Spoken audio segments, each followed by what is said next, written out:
In the salt-stained harbor of Newport Bay, where millionaires' yachts gleam beside weathered fishing boats, a desperate father was about to prove that sometimes the best solutions come from the most unexpected places. Jonas Carter had calloused hands and an empty bank account, but 30 years of naval engineering had taught him to see what others missed. When shipping heiress Celeste Beaumont's revolutionary yacht stumped every elite engineer on the West Coast, she threw down a challenge that would change everything. Her wave-powered catamaran sat broken in the harbor, bleeding millions in failed contracts, while her company's eco-cruise future hung in the balance. What nobody knew was that Joe had already solved the puzzle while helping his 10-year-old daughter Ellie with a science project involving a ukulele and a kiddie pool. But would a widowed dockhand really dare to challenge a woman who could buy and sell his entire neighborhood? Before we jump back in, tell us where you're tuning in from, and if this story touches you, make sure you're subscribed, because tomorrow I've saved something extra special for you. The morning sun cast long shadows across the Newport Bay marina as Jonas Carter's weathered hands wrapped around his first cup of coffee. The ceramic mug chipped at the rim and bearing the faded logo of the USS Yorktown had been his companion for 15 years, ever since he'd traded his naval uniform for dock workers' coveralls. Steam rose from the dark brew, mingling with the salt air that carried the eternal symphony of creaking hulls and clanging rigging. Joe's small apartment sat above Chen's marine supply, a modest space that had become home after Sarah's medical bills consumed their savings and forced the sale of their house. The walls were thin enough that he could hear Mrs. Chen arranging inventory below, her methodical movements as predictable as the tides. Through the single window facing the harbor, he watched the morning ritual unfold. Yacht owners arriving in luxury sedans, while commercial fishermen finished securing their night's catch. The contrast never failed to strike him. On the east side of the harbor, gleaming mega yachts stretched like floating palaces, their chrome fixtures catching the sunlight, while uniformed crews performed morning maintenance. These vessels, some worth more than most people's lifetime earnings, represented a world Joe had glimpsed during his naval career, but never truly inhabited. On the west side, where he worked, rust-streaked trawlers and aging sport fishing boats told different storious tales of honest work, second mortgages, and the endless battle between man and sea. "Dad, you're burning the eggs again." Ellie's voice carried the patient exasperation of a child who'd inherited her mother's practical wisdom along with her father's scientific curiosity. At 10 years old, Eleanor Sarah Carter possessed an uncanny ability to observe the world with both wonder and precision, asking questions that often left adults scrambling for answers. Joe turned from the window to find his daughter already dressed for school, her dark hair pulled back in a ponytail that revealed Sarah's delicate features. She wore a hand-me-down sweater that Mrs. Chen's granddaughter had outgrown, but carried herself with the quiet confidence of someone who understood that worth wasn't measured in clothing labels. "Morning, kiddo." Joe rescued the eggs from the ancient stovetop, dividing them between two mismatched plates. "Sleep well?" "I dreamed about bioluminescent plankton again." Ellie settled into her chair, automatically reaching for the marine biology textbook that had become her constant companion. "Did you know that some species can produce light through chemical reactions that are more efficient than any man-made bulb?" Joe smiled, remembering Sarah's similar fascination with the ocean's mysteries. His late wife had been a marine engineer, drawn to the sea's hidden mechanics the way others were drawn to art or music. After her death 3 years ago, Joe had worried that Ellie might lose that spark of intellectual curiosity, but if anything, it had burned brighter. "Tell me more while we eat." He settled across from her, noting the way she brightened at his interest. These morning conversations had become sacred time, moments when the weight of unpaid bills and uncertain futures couldn't intrude on the pure joy of discovery. "Well, the light production is called bioluminescence, and it happens when luciferin, that's the light-producing molecule, reacts with luciferase, which is like the enzyme that makes it work." Ellie paused to take a bite of eggs, her mind clearly racing ahead to the next fascinating detail. But here's the really cool part: different species produce different colors depending on their chemical composition. Some make blue light, others make green, and a few can even make red. Sounds like nature's own light show. Joe reached across the table to tuck a strand of hair behind her ear, a gesture that had become automatic since Sarah's death. Your mom would have loved hearing about this. I know. That's why I want to study oceanography when I grow up. I want to understand everything she loved about the ocean. Ellie's voice carried the matter-of-fact determination that reminded Joe so much of Sarah. Mrs. Patterson says I'll need to go to a really good college for marine science. She gave me a list of schools that have the best programs. Joe's chest tightened. He'd seen that list, tucked carefully between the pages of Ellie's textbook.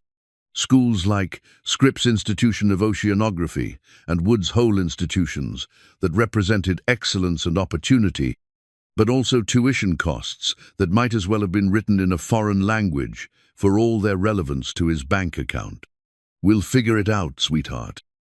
You're smart enough to earn scholarships, and by the time you're ready for college, things will be different. The words came easily, but Joe wondered if he was making promises he couldn't keep. Still, looking at his daughter's eager face, he couldn't bring himself to dim her dreams with talk of financial reality. After breakfast, they walked the familiar path to Ellie's school, passing the marina where Joe would spend another day coaxing life from aging engines and patching hulls that had seen better decades. The work was honest and necessary, but it barely covered their basic expenses. The overdue rent notice from Mrs. Chen sat folded in his wallet, a constant reminder that good intentions didn't pay bills. See you tonight, Dad. Ellie hugged him goodbye, her small arms fierce around his waist. Don't forget we're working on my wave energy project after dinner. Wouldn't miss it. Joe watched her join the stream of children entering the school, her backpack bouncing with each step. That projector demonstration of how wave motion could be converted to electrical energy had consumed their evenings for the past week. Ellie's enthusiasm was infectious, and Joe found himself looking forward to these sessions almost as much as she did. The walk back to the marina took him past the harbor's invisible dividing line, where polished brass gave way to galvanized steel and the scent of expensive cologne was replaced by the honest smell of diesel fuel and fish. This was Joe's world, practical, unpretentious, and populated by people who understood that every day was a negotiation between hope and necessity. His first stop was the Wanderer, a 30-foot sport fishing boat whose owner, Captain Martinez, had been battling a persistent fuel system problem for weeks. The boat sat low in the water, her hull scarred by countless encounters with dock pilings and rough seas, but her engine still purred when properly maintained. Morning, Joe. Captain Martinez emerged from the cabin, his weathered face creased with worry. She's acting up again. Started fine yesterday, but this morning she's coughing like an old man climbing stairs. Joe nodded, already reaching for his toolkit. The battered metal box had belonged to his father, a merchant marine who'd taught Joe that every problem had a solution if you were patient enough to find it. Inside, organized with military precision, were the tools of his trade knot, the gleaming instruments preferred by yacht mechanics but reliable companions that had served him well. Let's take a listen. Joe climbed aboard, immediately noting the subtle changes in the boat's sounds and movements. To an untrained ear, the engine might sound roughly normal, but Joe heard the telltale hesitation that suggested fuel delivery issues. When did you last replace the fuel filter? 3 months ago, maybe 4. Captain Martinez rubbed his stubbled chin, calculating. You think that's the problem? Part of it. Joe knelt beside the engine compartment, his hands automatically checking connections and listening for irregularities. But there's something else. It sounds like you've got water in the fuel line, probably condensation from the temperature changes we've been having. The diagnosis took 20 minutes, the repair another hour. Joe worked methodically, explaining each step to Captain Martinez, who listened with the attention of a man whose livelihood depended on understanding his equipment. This was what Joe loved about his work, the satisfaction of solving puzzles, the gratitude of people who needed his skills, the honest exchange of service for payment. "What do I owe you?" Captain Martinez asked as the engine settled into its proper rhythm. 40 for the filter, 20 for the labor. Joe closed his toolkit, wiping his hands on a rag that had seen countless similar cleanings. "And maybe keep that fuel tank topped off when you're not using her. Less airspace means less condensation." As Captain Martinez counted out the bills, Joe felt the familiar mixture of pride and frustration.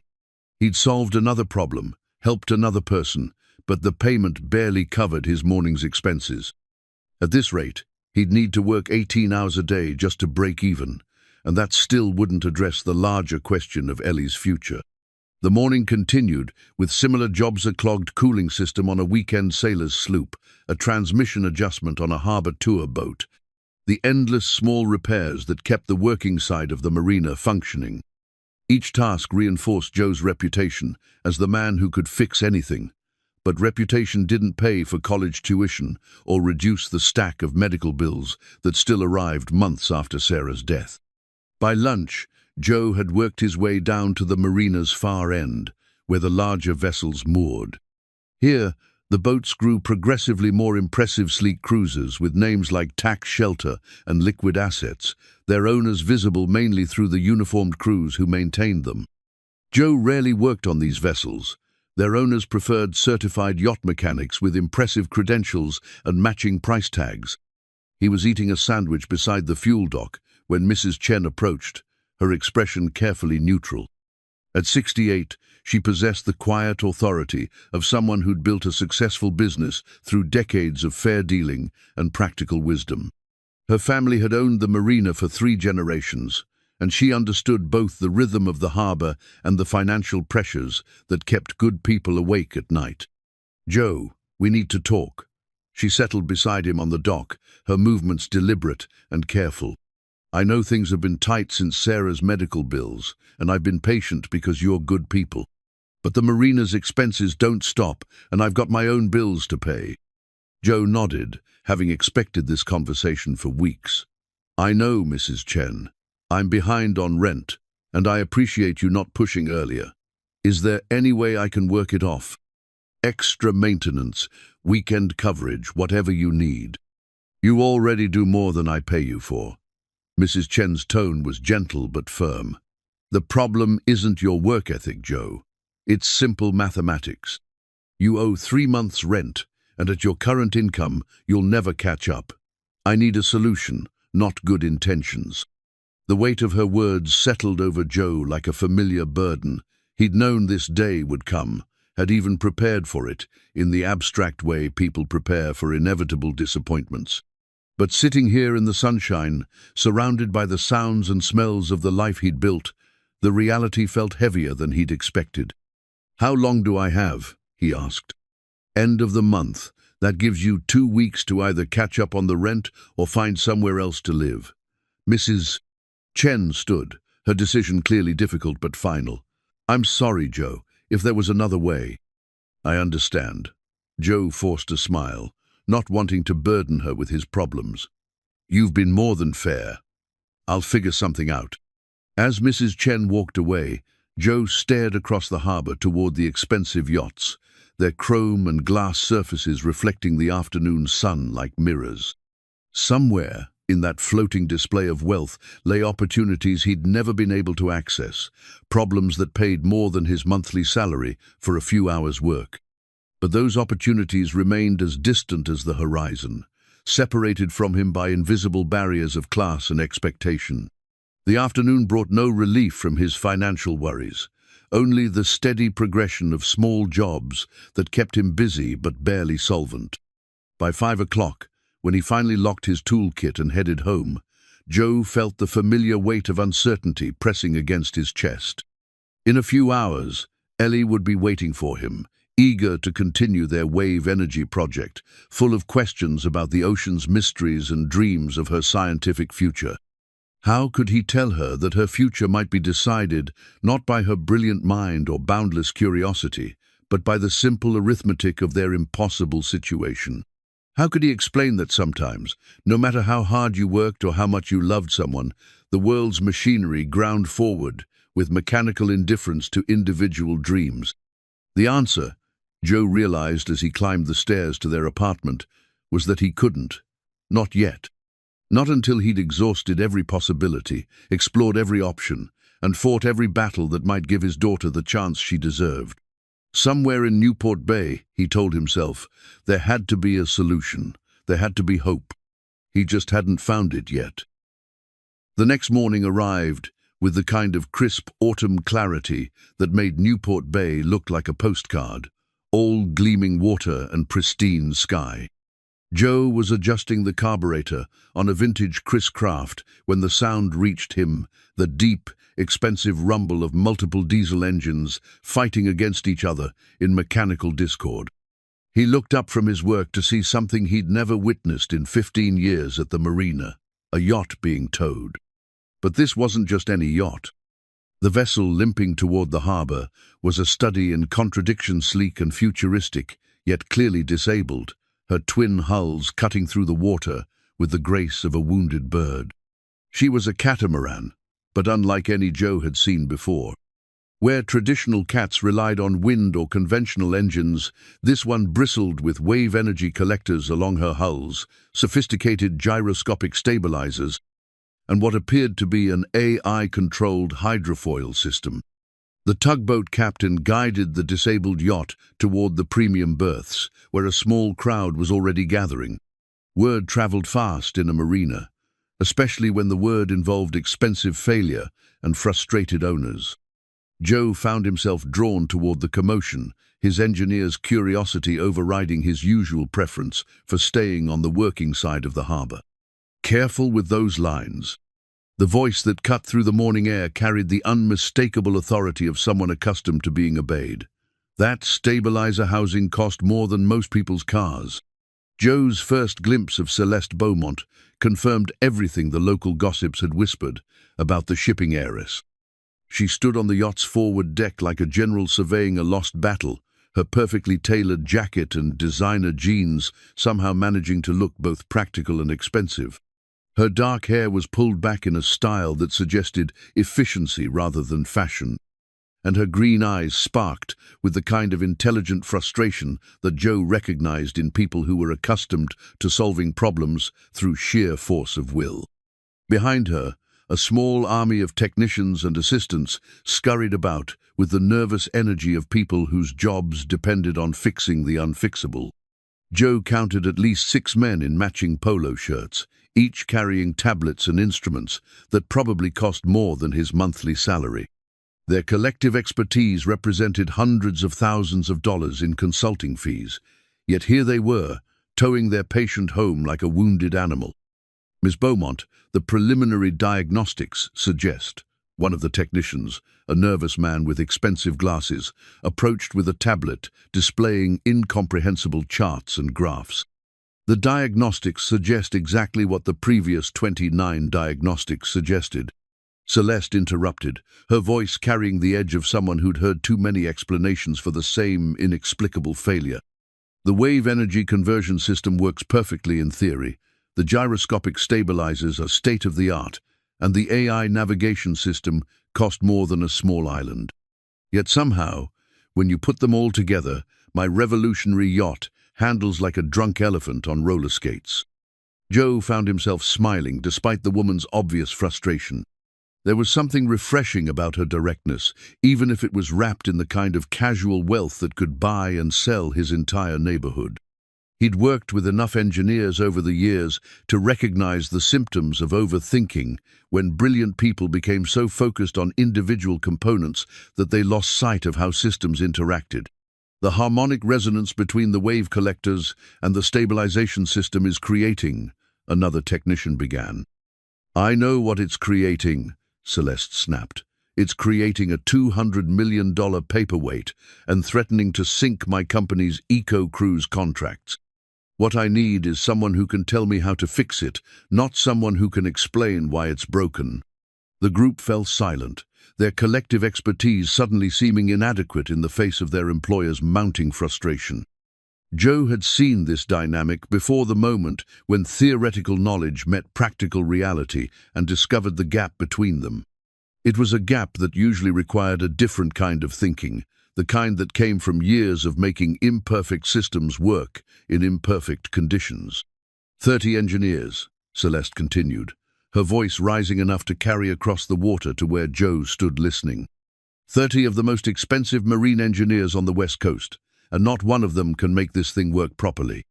Stanford graduates, MIT PhDs, consultants who charge more per hour than most people make in a week, and they're all stumped by a boat that should revolutionize clean ocean transport.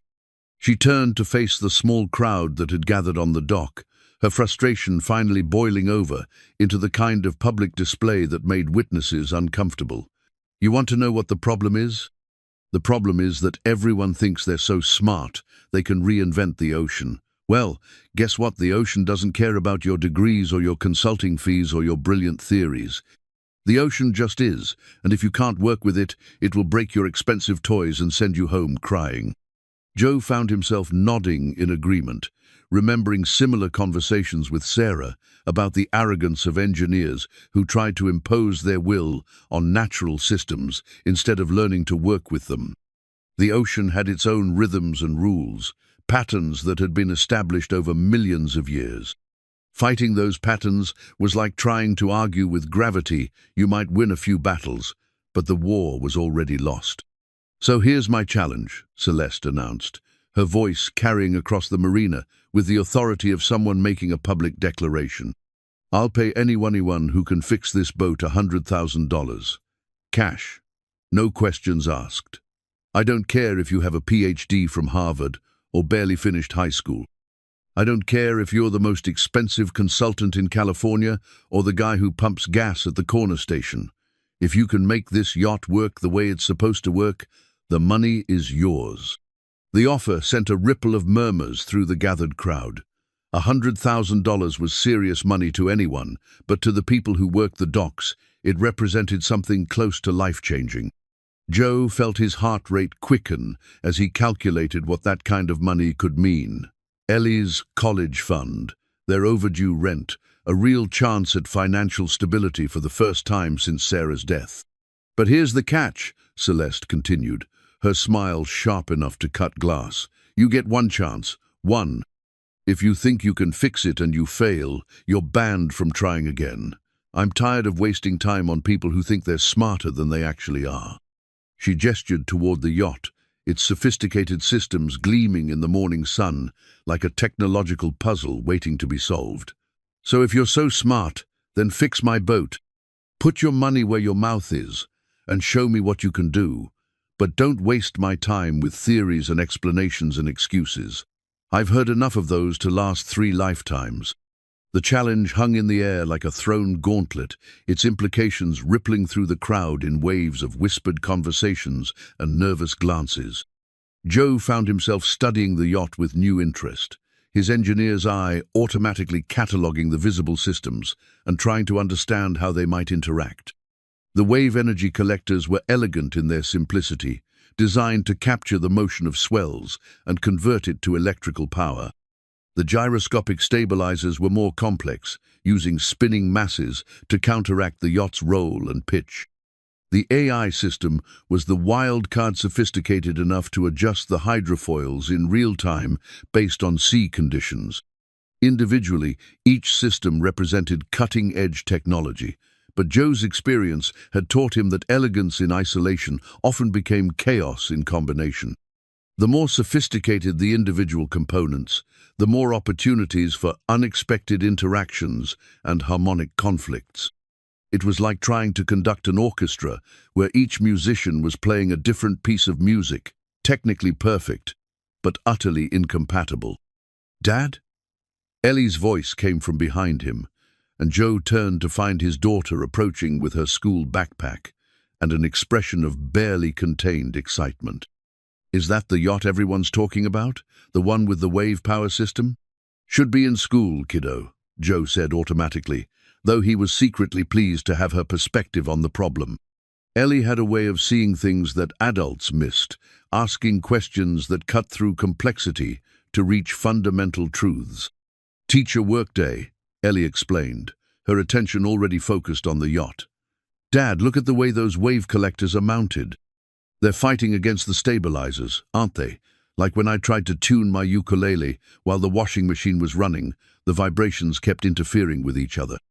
Joe felt something click in his mind, a connection forming between his daughter's simple observation and the complex problem floating before them. The ukulele project, their ongoing investigation of wave energy and harmonic resonance, had taught them both about the delicate balance between competing forces. What if the yacht's problems weren't caused by any single system failure, but by the interaction between systems that were each working exactly as designed? "Tell me more about that," he said quietly, his attention suddenly focused entirely on his daughter's insight. "Well, remember how we figured out that the waves in my kiddie pool move differently when I changed the frequency of the vibration?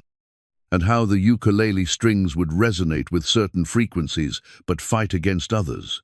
Ellie's excitement was growing as she worked through the problem. What if that yacht's wave collectors are creating resonance patterns that the stabilizers are trying to cancel out? They'd be fighting each other instead of working together. The simplicity of the insight was breathtaking. Joe looked at the yacht with new understanding, seeing not a collection of sophisticated systems, but a single organism whose parts were at war with each other. The wave collectors were designed to capture and convert ocean motion, while the stabilizers were designed to eliminate motion.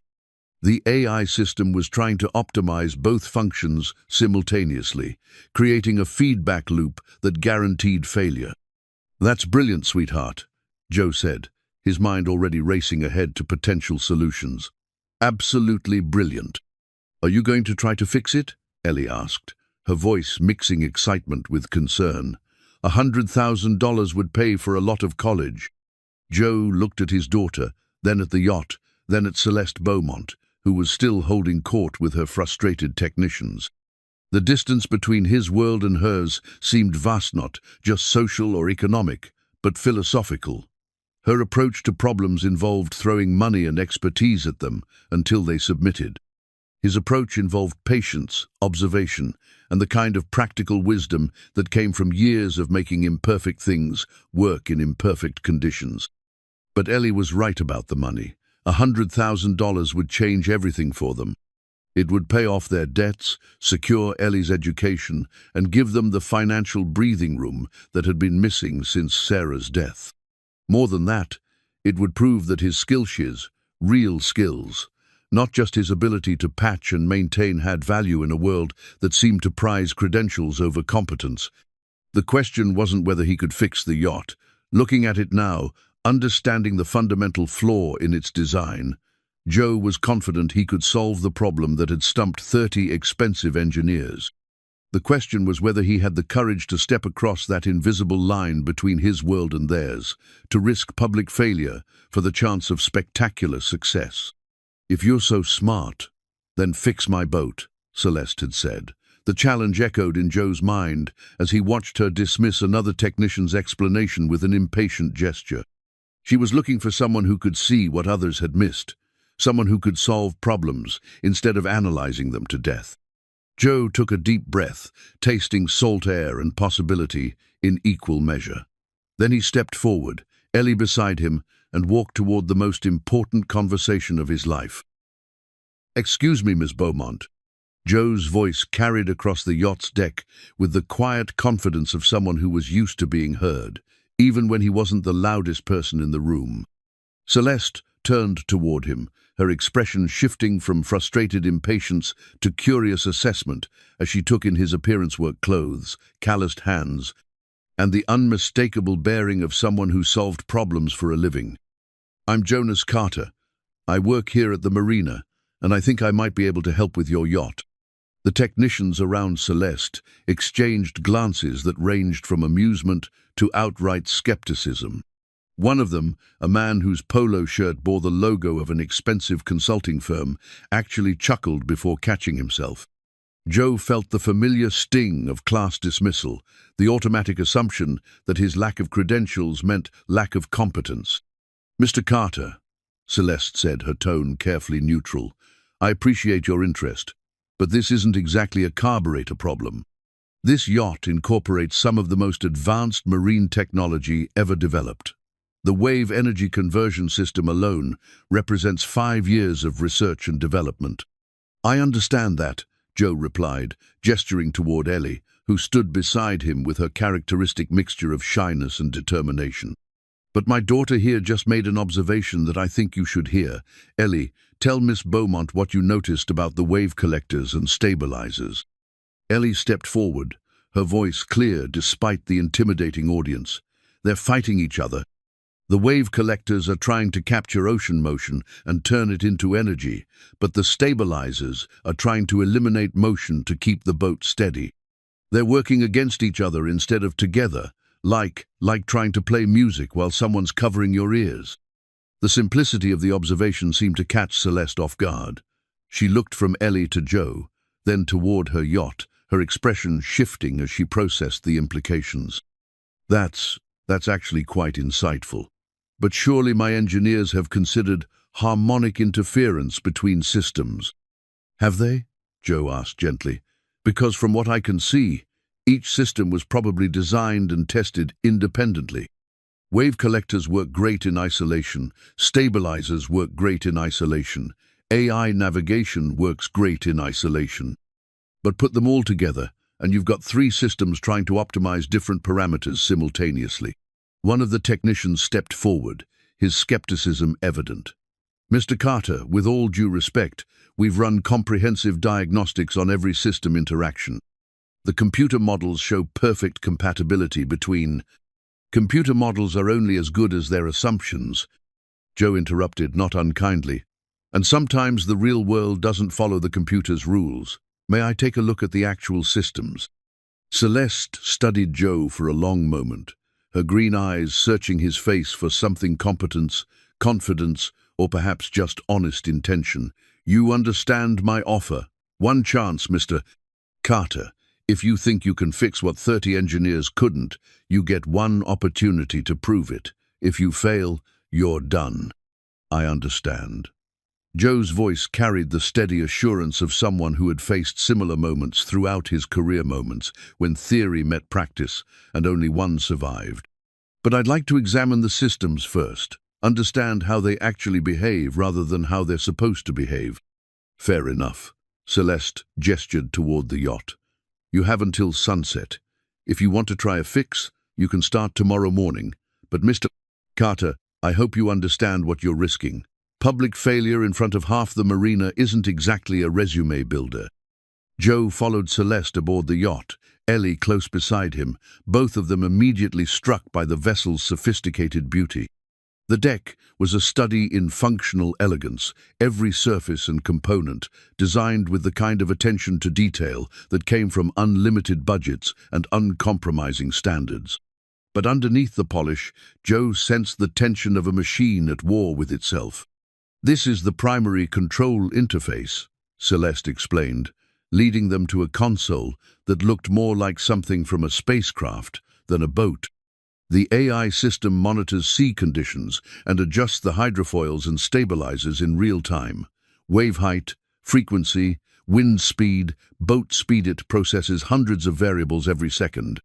Joe nodded, his hands instinctively moving toward the controls before stopping himself. This wasn't his equipment, and he couldn't afford to break something while trying to understand it. And the wave collector show, do they integrate with the stabilization system? They don't, really. That's part of the elegance of the design. Each system operates independently, with the AI coordinating overall performance. Celeste's pride in the yacht's conception was evident, even through her frustration with its performance. The wave collectors capture energy from hull motion, the stabilizers minimize passenger discomfort, and the AI optimizes both functions for maximum efficiency. But what happens when those functions conflict? Ellie asked, her young voice cutting through the technical explanations with characteristic directness. What does the AI do when the wave collectors want the boat to move one way and the stabilizers want it to move another way? The question hung in the air like a challenge. And Joe saw something flicker in Celeste's expression, the recognition that a 10-year-old had identified a flaw that millions of dollars in engineering consultation had missed. The AI is supposed to balance those competing demands, she said slowly. find the optimal compromise between energy collection and stability. But what if there is no optimal compromise? Joe asked.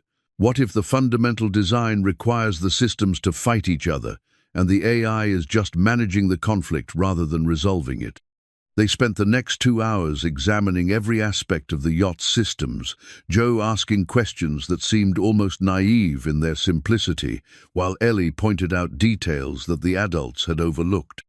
The wave collectors were indeed elegant pieces of engineering, designed to flex and move with the ocean's rhythm while converting that motion into electrical energy. The stabilizers were equally sophisticated, using gyroscopic forces and active fin control to minimize the yacht's movement in response to waves and wind. The problem, Joe began to realize, wasn't in either system individually, it was in their fundamental incompatibility. The yacht was trying to be two different things simultaneously, a wave energy collector that worked best when moving with the ocean's rhythm, and a stable platform that worked best when isolated from that same rhythm. It's like trying to dance and stand perfectly still at the same time, Ellie observed as they examined the stabilizer housing. You can't do both well. Joe found himself thinking of Sarah, remembering late-night conversations about the ocean's patterns and the futility of fighting natural forces. She had always insisted that the best marine engineering worked with the sea rather than against it, finding harmony instead of imposing control. Looking at this yacht, he could almost hear her voice pointing out the arrogance of trying to master forces that had shaped the planet for millions of years. Ms. Beaumont, Joe said finally, straightening up from his examination of the wave collectors, I think I understand the problem, but the solution isn't going to be what your engineers expect. It's not about upgrading components or fine-tuning the AI. It's about fundamentally changing how these systems relate to each other. What do you mean?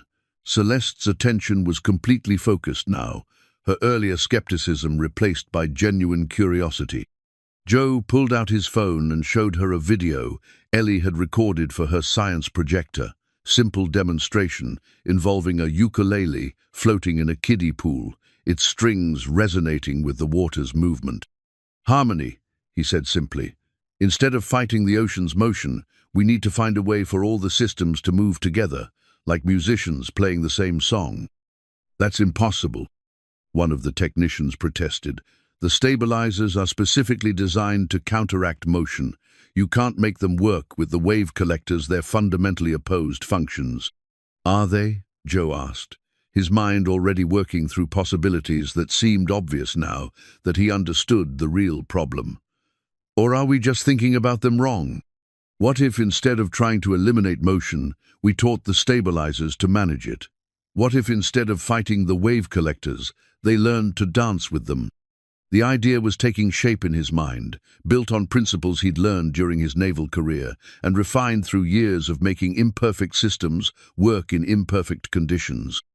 It wasn't about forcing the yacht's components to submit to human will, it was about helping them find their natural harmony with each other and with the ocean itself. I'll need tonight to think through the details, Joe said, looking at Celeste with the quiet confidence of someone who had found his element. But I believe I can fix your boat. Not by changing what it is, but by helping it become what it was always meant to be. As they prepared to leave the yacht, Celeste caught Joe's arm. Mr. Carter, why are you doing this? You could have a comfortable life just maintaining the boats you already work on. Why risk public failure for a problem that stumped experts with a lot more credentials than you have?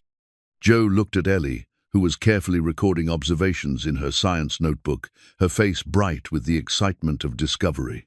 Because my daughter deserves a chance to follow her dreams, he said simply, and because sometimes the experts get so focused on being right that they forget to be useful. That evening, back in their small apartment above the marine supply store, Joe spread Sarah's old engineering notebooks across the kitchen table while Ellie worked on her homework nearby. The notebooks were filled with her careful observations about wave patterns, harmonic resonance, and the delicate balance between natural forces and human engineering. Reading her words, Joe felt her presence almost as strongly as if she was sitting beside him, guiding his thoughts towards solutions that honored, rather than fought the ocean's ancient wisdom. Dad? Ellie looked up from her math homework. Do you really think you can fix that yacht? I think we can fix it.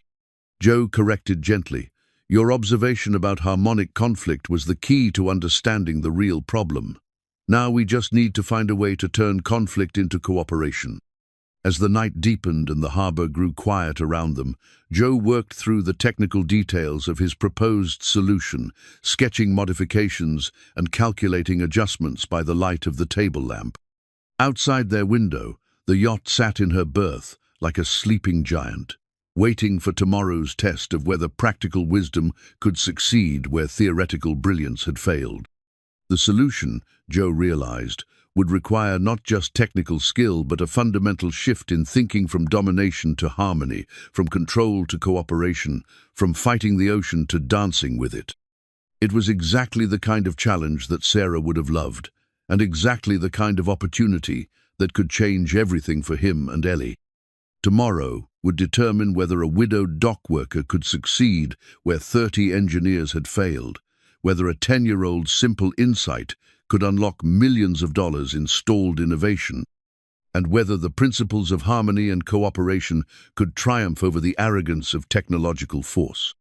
Joe closed Sarah's notebook and smiled. Tomorrow couldn't come soon enough. Dawn broke over Newport Bay with the kind of crystalline clarity that made even the most weathered dock worker pause to appreciate the morning's beauty. Joe had been awake since 4, his mind racing through calculations and possibilities while his hands went through the familiar ritual of making coffee and preparing for what might be the most important day of his life. Ellie emerged from her bedroom already dressed, her science notebook tucked under her arm and her eyes bright with excitement. Ready to fix a yacht, Dad?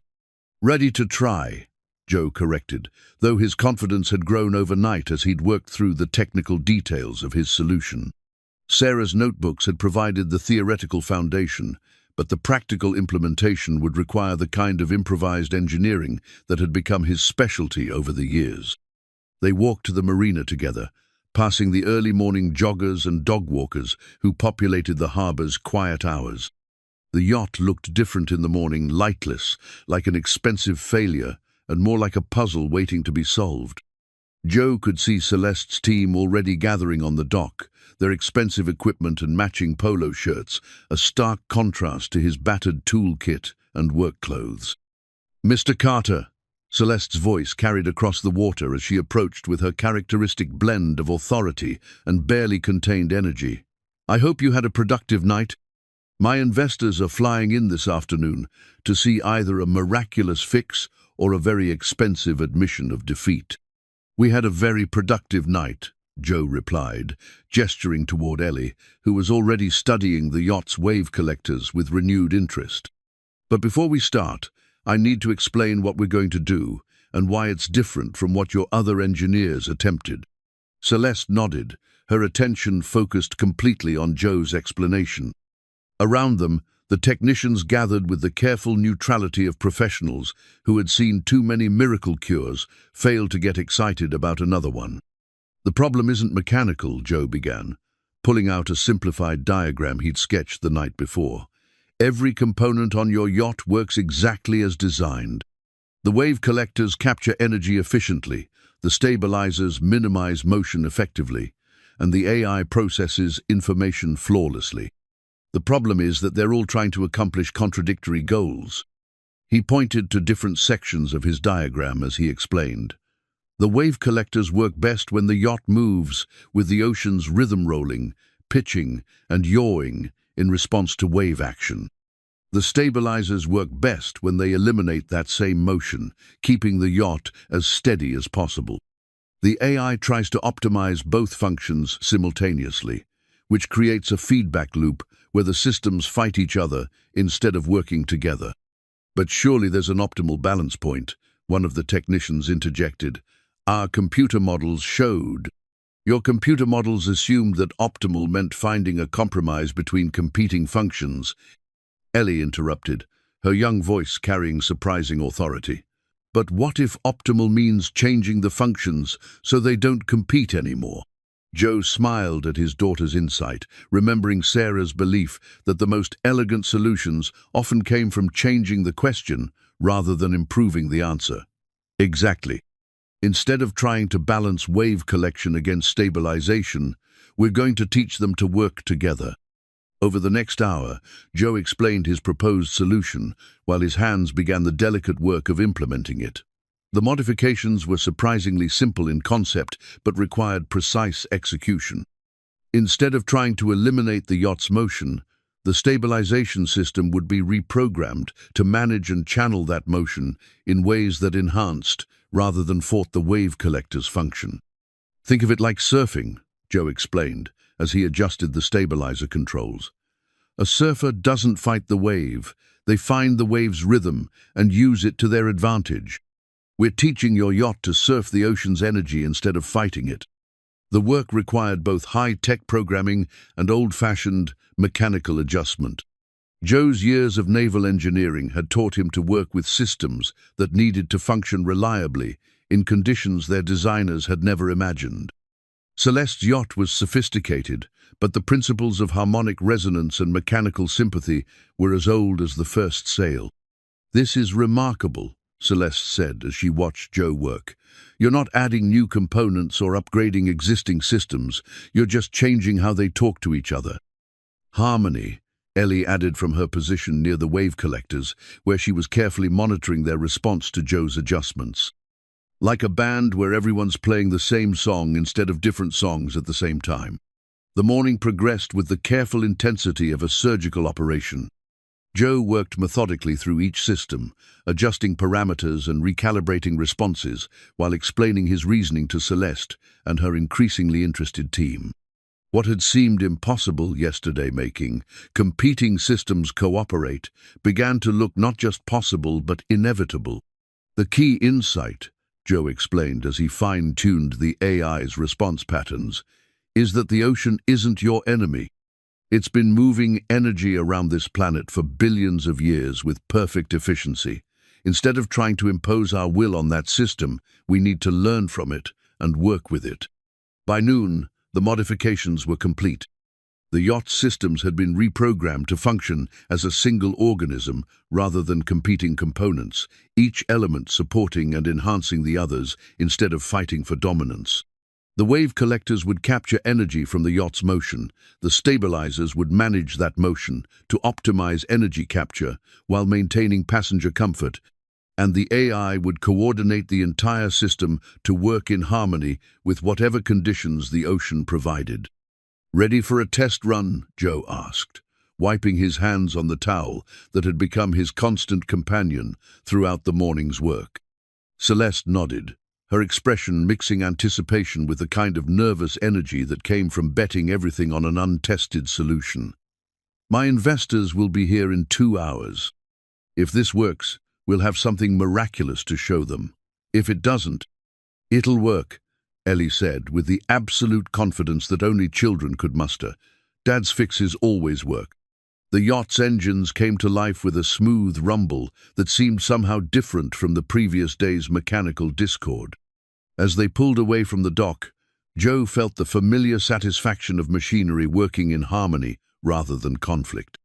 The wave collectors began their subtle dance with the ocean's rhythm, while the stabilizers moved in sympathy rather than opposition.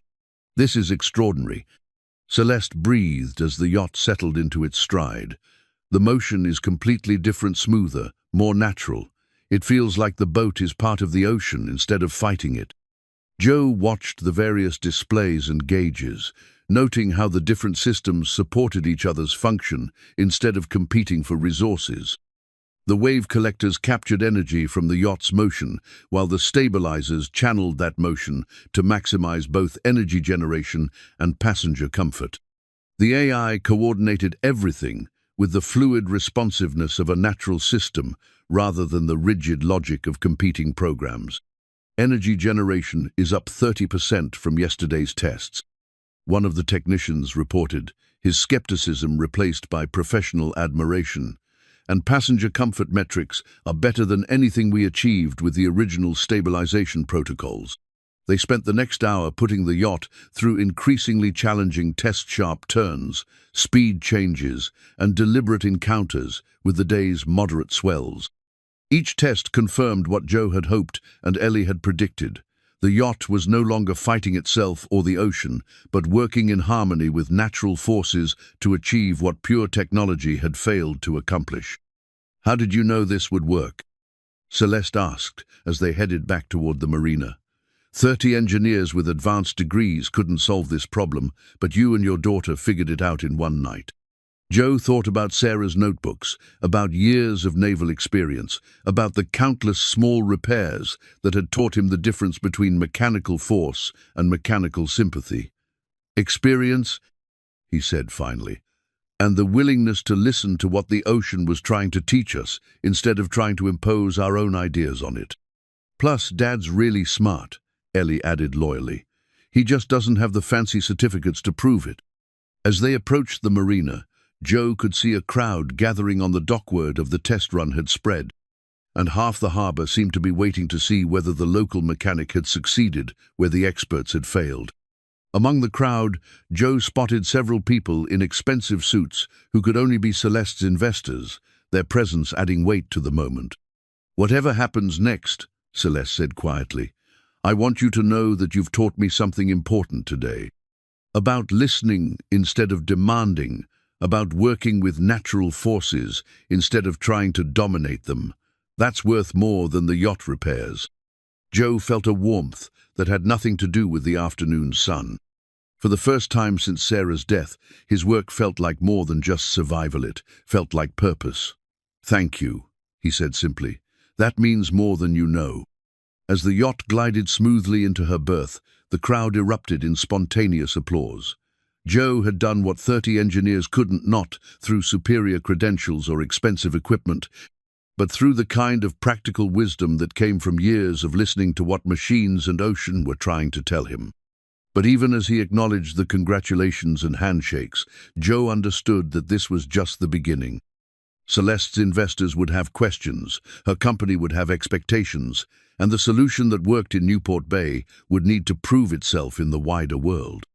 The real test was just beginning. The celebration on the dock felt surreal to Joe, who had spent most of his adult life working in the shadows, while others took credit for his contributions. Now, suddenly, he found himself surrounded by people who wanted to shake his hand, ask technical questions, and understand how he'd accomplished what an army of consultants couldn't. "Mr. Carter, that was absolutely brilliant," said one of Celeste's investors, a distinguished man whose handshake carried the firm confidence of someone accustomed to making million-dollar decisions. "I've never seen anything like it. The yacht's performance metrics exceeded our most optimistic projections." Joe nodded politely, but his attention was drawn to Celeste, who stood slightly apart from the crowd with an expression he couldn't quite read. There was satisfaction there, certainly, and relief at the yacht's success.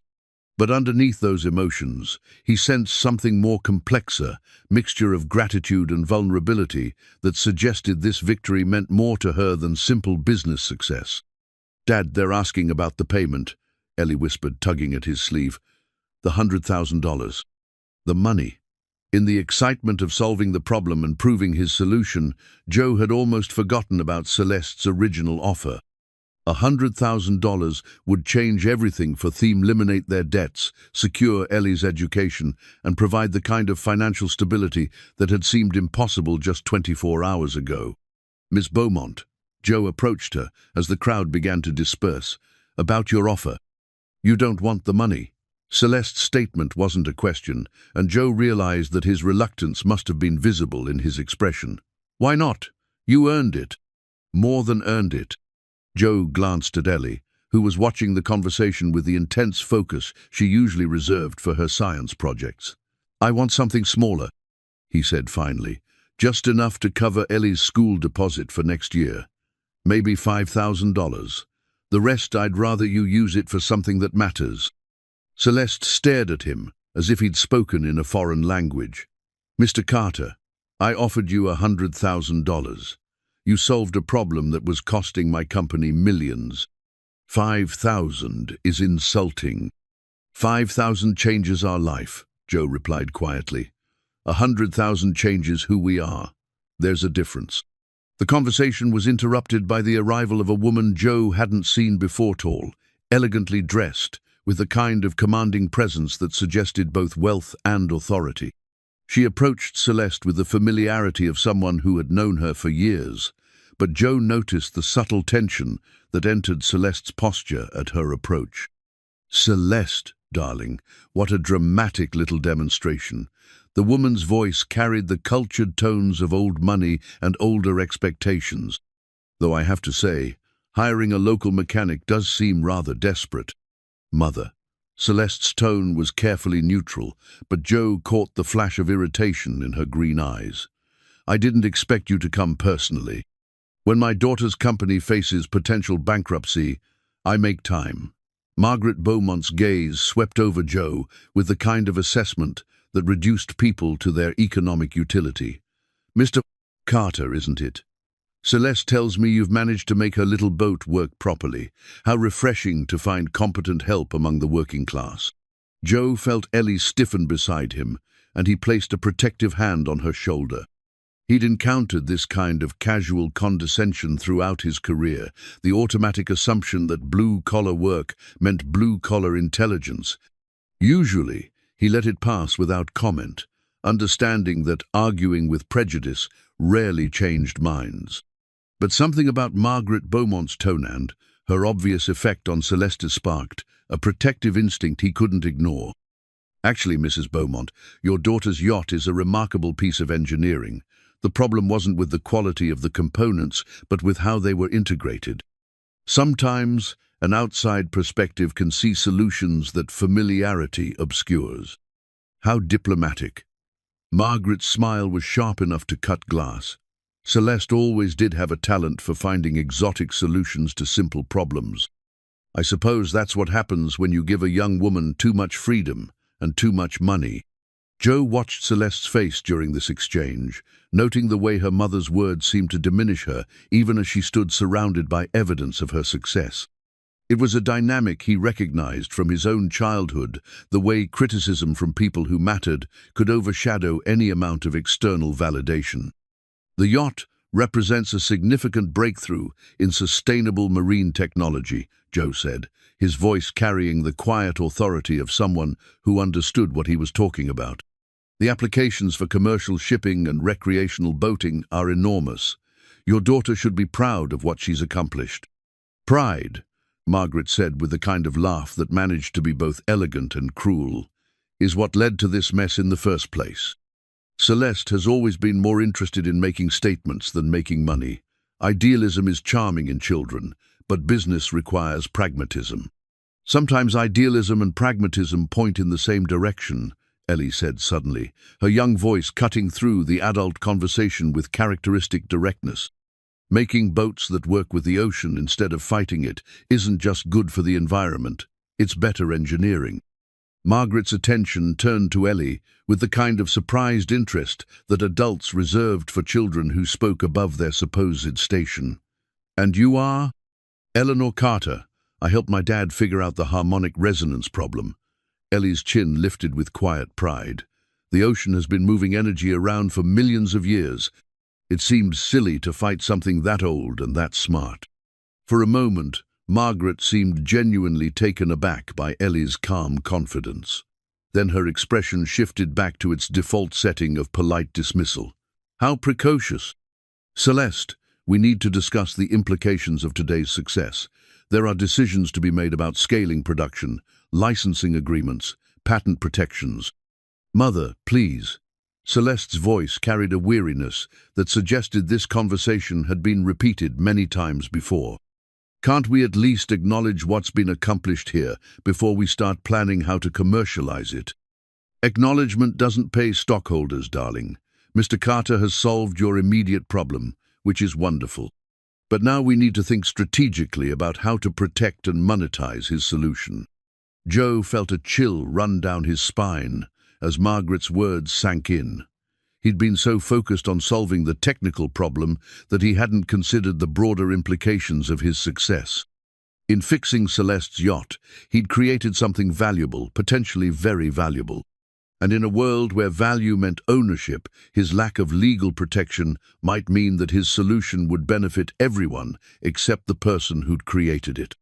"Mr. Carter," Margaret continued, as if reading his thoughts, "I assume you'll be wanting some kind of ongoing arrangement.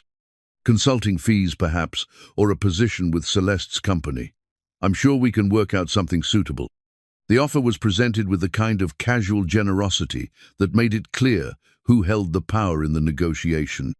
Joe would be grateful for whatever scraps fell from their table, happy to have his expertise valued at whatever rate they deemed appropriate. It was the same dynamic he'd encountered throughout his career: recognition without respect, opportunity without equity. "I think," Joe said carefully, "that depends on what Miss Beaumont wants. It's her yacht, her company, and her decision." Celeste looked between her mother and Joe, her expression troubled. "Mr. Carter, you've done something remarkable here. Something that could revolutionize how we think about sustainable marine propulsion. That's worth more than a one-time payment or a consulting arrangement." "Celeste," Margaret's voice carried a warning, "don't let gratitude override business sense. Mr. Carter has provided a service, and he should be compensated appropriately for that service. But let's not confuse fixing a boat with founding a company." "What if it's not just about fixing a boat?" Celeste asked, her voice gaining strength as she spoke. "What if it's about proving that a different approach to engineering problems can yield better results? What if Mr. Carter's solution isn't just a repair, but a completely new way of thinking about marine technology?" Joe found himself caught between admiration for Celeste's vision and concern about the expectations it created. He'd solved one problem on one yacht, significant achievement, certainly, but hardly the foundation for revolutionizing an entire industry. Yet as he looked at the yacht floating peacefully in her berth, her systems working in perfect harmony with each other and with the ocean itself, he couldn't deny that something important had happened here. "Ms. Beaumont," he said finally, "I appreciate your confidence in what we've accomplished. But before we start talking about revolutions and new approaches, maybe we should focus on making sure this solution actually works in the real world. One successful test doesn't prove anything except that the concept has potential." "Which is exactly why," Margaret interjected, "we need to move quickly to protect that potential. Patents, licensing agreements, non-disclosure, contracts, the usual mechanisms for ensuring that innovation benefits its proper owners." "And who," Ellie asked with the kind of innocent directness that made adults uncomfortable, "are the proper owners? The person who had the idea, the person who built the boat, or the person who figured out how to make it work?" The question hung in the air like a challenge, highlighting the complex relationship between innovation, ownership, and reward that lay at the heart of so many modern disputes. Joe had created something valuable, but he'd created it using Celeste's equipment to solve Celeste's problem on Celeste's yacht. The legal ownership might be clear, but the moral ownership was more complicated. "What I'd like," Celeste said slowly, as if working through the implications as she spoke, "is to test this solution more thoroughly. A real-world shakedown voyage, where we can see how the system performs under various conditions. Mr. Carter, would you be willing to join me for a 2-week cruise to put your modifications through their paces?" Joe looked at Ellie, whose eyes had gone wide with excitement at the prospect of an ocean adventure. 2 weeks away from the marina, away from their cramped apartment and constant financial worries, away from the familiar constraints of their everyday life. It was an opportunity for Ellie to see the world beyond Newport Bay, to experience the ocean she dreamed of studying from the deck of one of the most advanced yachts ever built. "We'd be honored," Joe said, speaking for both of them. "But I'd want to bring my tools, just in case any adjustments are needed during the voyage." "Of course," Celeste smiled, and Joe noticed how much younger she looked when her expression wasn't weighed down by corporate pressures and family expectations. "We'll provision for an extended cruise, maybe down to Catalina and back, with stops at some of the Channel Islands.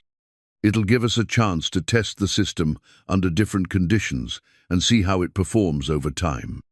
Margaret's expression suggested that she viewed this plan as somewhere between reckless adventure and expensive vacation.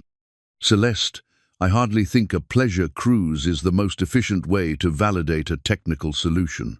Surely controlled testing would be more appropriate. Mother, we've done controlled testing for 3 years. What we need now is real-world experience. Mr. Carter's solution works because it's based on practical understanding of how systems behave in actual conditions. We need to honor that approach. As the afternoon wore on and the details of the voyage were discussed, Joe found himself caught between excitement and apprehension.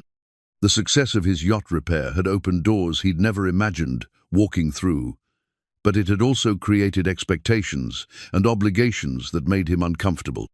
He was a simple dock worker who'd gotten lucky with one problem. Was he really qualified to represent a new approach to marine engineering? The answer, he realized as he watched Ellie chatting excitedly with Celeste about the planned voyage, didn't matter as much as the opportunity itself. Whether he succeeded or failed on a grander scale, he'd already given his daughter something precious, the knowledge that intelligence and creativity weren't limited by credentials or class, that good ideas could come from anywhere, and that sometimes the most profound solutions were also the most simple. As the sun set over Newport Bay, painting the water in shades of gold and crimson, Joe felt a mixture of gratitude and determination. Tomorrow would bring new challenges and new opportunities, but tonight, for the first time in years, the future felt full of possibility rather than limitations. The real voyage was about to begin.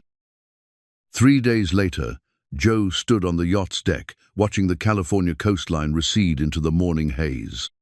The departure from Newport Bay had been smooth and efficient, with Celeste's crew handling the yacht's systems with the kind of professional competence that came from years of experience.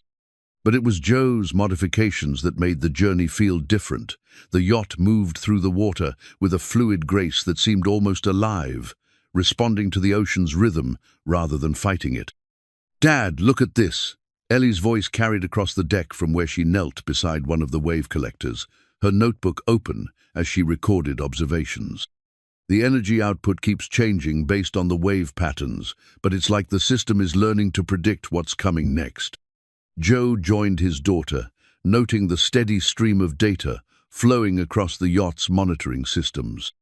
The wave collectors were indeed adapting to conditions in real time, their mechanical components working in harmony with the AI's predictive algorithms to maximize energy capture while maintaining passenger comfort.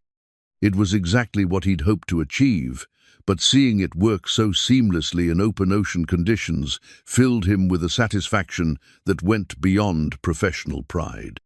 "The beauty of it," Celeste said, approaching with 2 cups of coffee, "is that the system gets more efficient the longer it runs. It's learning the ocean's patterns and adjusting accordingly." She handed Joe one of the cups, their fingers brushing briefly in the exchange. The contact was casual, innocent, but Joe felt an unexpected warmth that had nothing to do with the coffee. Over the past 3 days, he'd begun to see beyond Celeste's corporate exterior to the woman underneath, intelligent, passionate, and surprisingly vulnerable beneath her confident facade. "Your modifications have exceeded every projection," Celeste continued, settling beside him at the rail. "Energy generation is up 40% from our best previous performance, and the ride quality is smoother than anything we achieved with the original stabilization system." "It's working the way Sarah always said it should," Joe replied, his voice carrying the gentle melancholy that still accompanied thoughts of his late wife. She believed that the best engineering solutions were collaborations with natural forces rather than attempts to dominate them. "Tell me about her," Celeste said quietly, "about Sarah." Joe found himself opening up in ways that surprised him, sharing memories of his wife's brilliant insights and passionate commitment to sustainable marine technology. Sarah had been ahead of her time, advocating for approaches that seemed revolutionary then, but felt obviously correct now. Her notebooks had provided the theoretical foundation for Joe's practical solution, bridging the gap between academic understanding and real-world application. "She would have loved this yacht," Joe said, watching the wave collectors flex and respond to the ocean's movement. Not because of its luxury, but because of what it represents: technology that works with natural systems instead of trying to replace them. "I think I would have liked her," Celeste said, and Joe heard genuine warmth in her voice. "She sounds like someone who understood that innovation isn't about imposing your will on the world, but about finding better ways to work with what already exists." Their conversation was interrupted by Ellie's excited call from the stern. "Dad, Celeste, you need to see this." They hurried to where Ellie stood, pointing at the yacht's wake, her face bright with discovery. The water behind them showed the typical pattern of disturbed water that marked any vessel's passage, but there was something different about it. The wake seemed more organized, less chaotic than what Joe expected from a yacht of this size. "The hydrofoils are creating laminar flow patterns," Ellie explained, her voice carrying the excitement of someone who'd just witnessed something remarkable. "Instead of just pushing water out of the way, they're organizing it into more efficient patterns. It's like the yacht is teaching the water how to move." Joe studied the wake with growing amazement.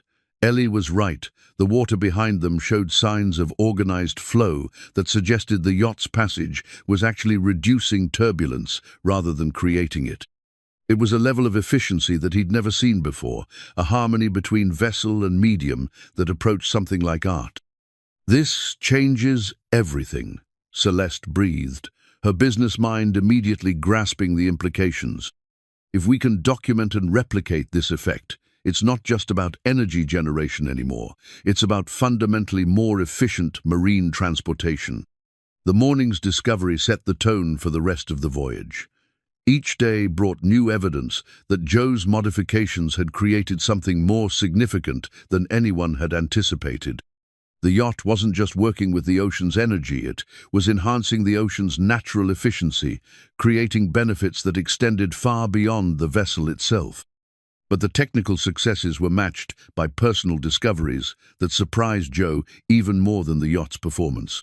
Celeste proved to be an eager student of marine engineering, asking questions that revealed both her intelligence and her genuine curiosity about how things worked. She listened to Joe's explanations with the focused attention of someone who understood that true expertise came from experience rather than credentials. "I've spent years surrounded by people with impressive degrees and expensive educations," she told him one evening as they watched the sunset from the yacht's bow.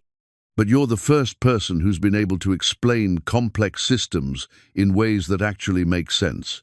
You don't just know how things work, you understand why they work." Joe felt a flush of pride at her words, but also a growing awareness of the connection developing between them. Celeste was brilliant, successful, and beautiful, but more than that, she was becoming someone he genuinely cared about. The realization was both thrilling and terrifying. She inhabited a world so different from his that any relationship seemed doomed from the start. "Miss Beaumont," he began, but she interrupted him with a gentle laugh. "After a week at sea together, I think you can call me Celeste," she said. "We're past the point of formal business relationships, don't you think?" "Celeste," Joe said, testing the name on his tongue, "there's something I need to tell you about the modifications, about what this all means." Before he could continue, his satellite phone rang with the harsh electronic tone that always seemed to shatter peaceful moments. Joe glanced at the caller ID and felt his stomach tighten. It was Mrs. Chen, calling from the marina with what could only be urgent news. "Joe, thank God I reached you." Mrs. Chen's voice was strained with worry. "You need to know what's happening here. There are people asking questions about you and your work on that yacht. Corporate types with expensive suits and legal documents." Joe felt a chill that had nothing to do with the ocean breeze. "What kind of questions?" "Questions about your background, your qualifications, your right to work on advanced marine systems. They're suggesting that you might have violated patent laws or professional licensing requirements." "Joe, they're talking about criminal charges." The news hit Joe like a physical blow. He'd been so focused on solving Celeste's problem that he hadn't considered the legal implications of his success. In a world where innovation was protected by patents and defended by armies of lawyers, his practical solution might be seen as theft rather than insight. "Who are they?" Joe asked, though he already suspected the answer. They won't say exactly, but their business cards have corporate logos I recognize. Companies that compete with Ms. Beaumont's firm. Joe, I think someone's trying to destroy your reputation, to undermine whatever you've accomplished out there. Joe looked at Celeste, who had caught enough of the conversation to understand that something was seriously wrong. Her expression had shifted from relaxed contentment to sharp concern, the business executive taking over from the woman who'd been enjoying a peaceful evening at sea. Mrs. Chen, I'll be back as soon as possible. Don't talk to anyone else about this until I get there. Be careful, Joe. These people have resources and legal teams that can make life very difficult for someone in your position. Whatever you've done out there, make sure you're protected. As Joe ended the call, he felt the weight of his situation settling over him like a storm cloud. His success in fixing Celeste's yacht had made him a target for people who viewed innovation as property to be owned rather than knowledge to be shared. The simple joy of solving a technical problem had been transformed into something complex and potentially dangerous. Joe, what's happening? Celeste's voice carried genuine concern. Who was that? Trouble, Joe said simply. The kind of trouble that comes when ordinary people accomplish extraordinary things in a world that doesn't believe ordinary people are capable of extraordinary things. As the yacht continued its smooth passage through the darkening ocean, Joe realized that their peaceful voyage was about to become something much more complicated.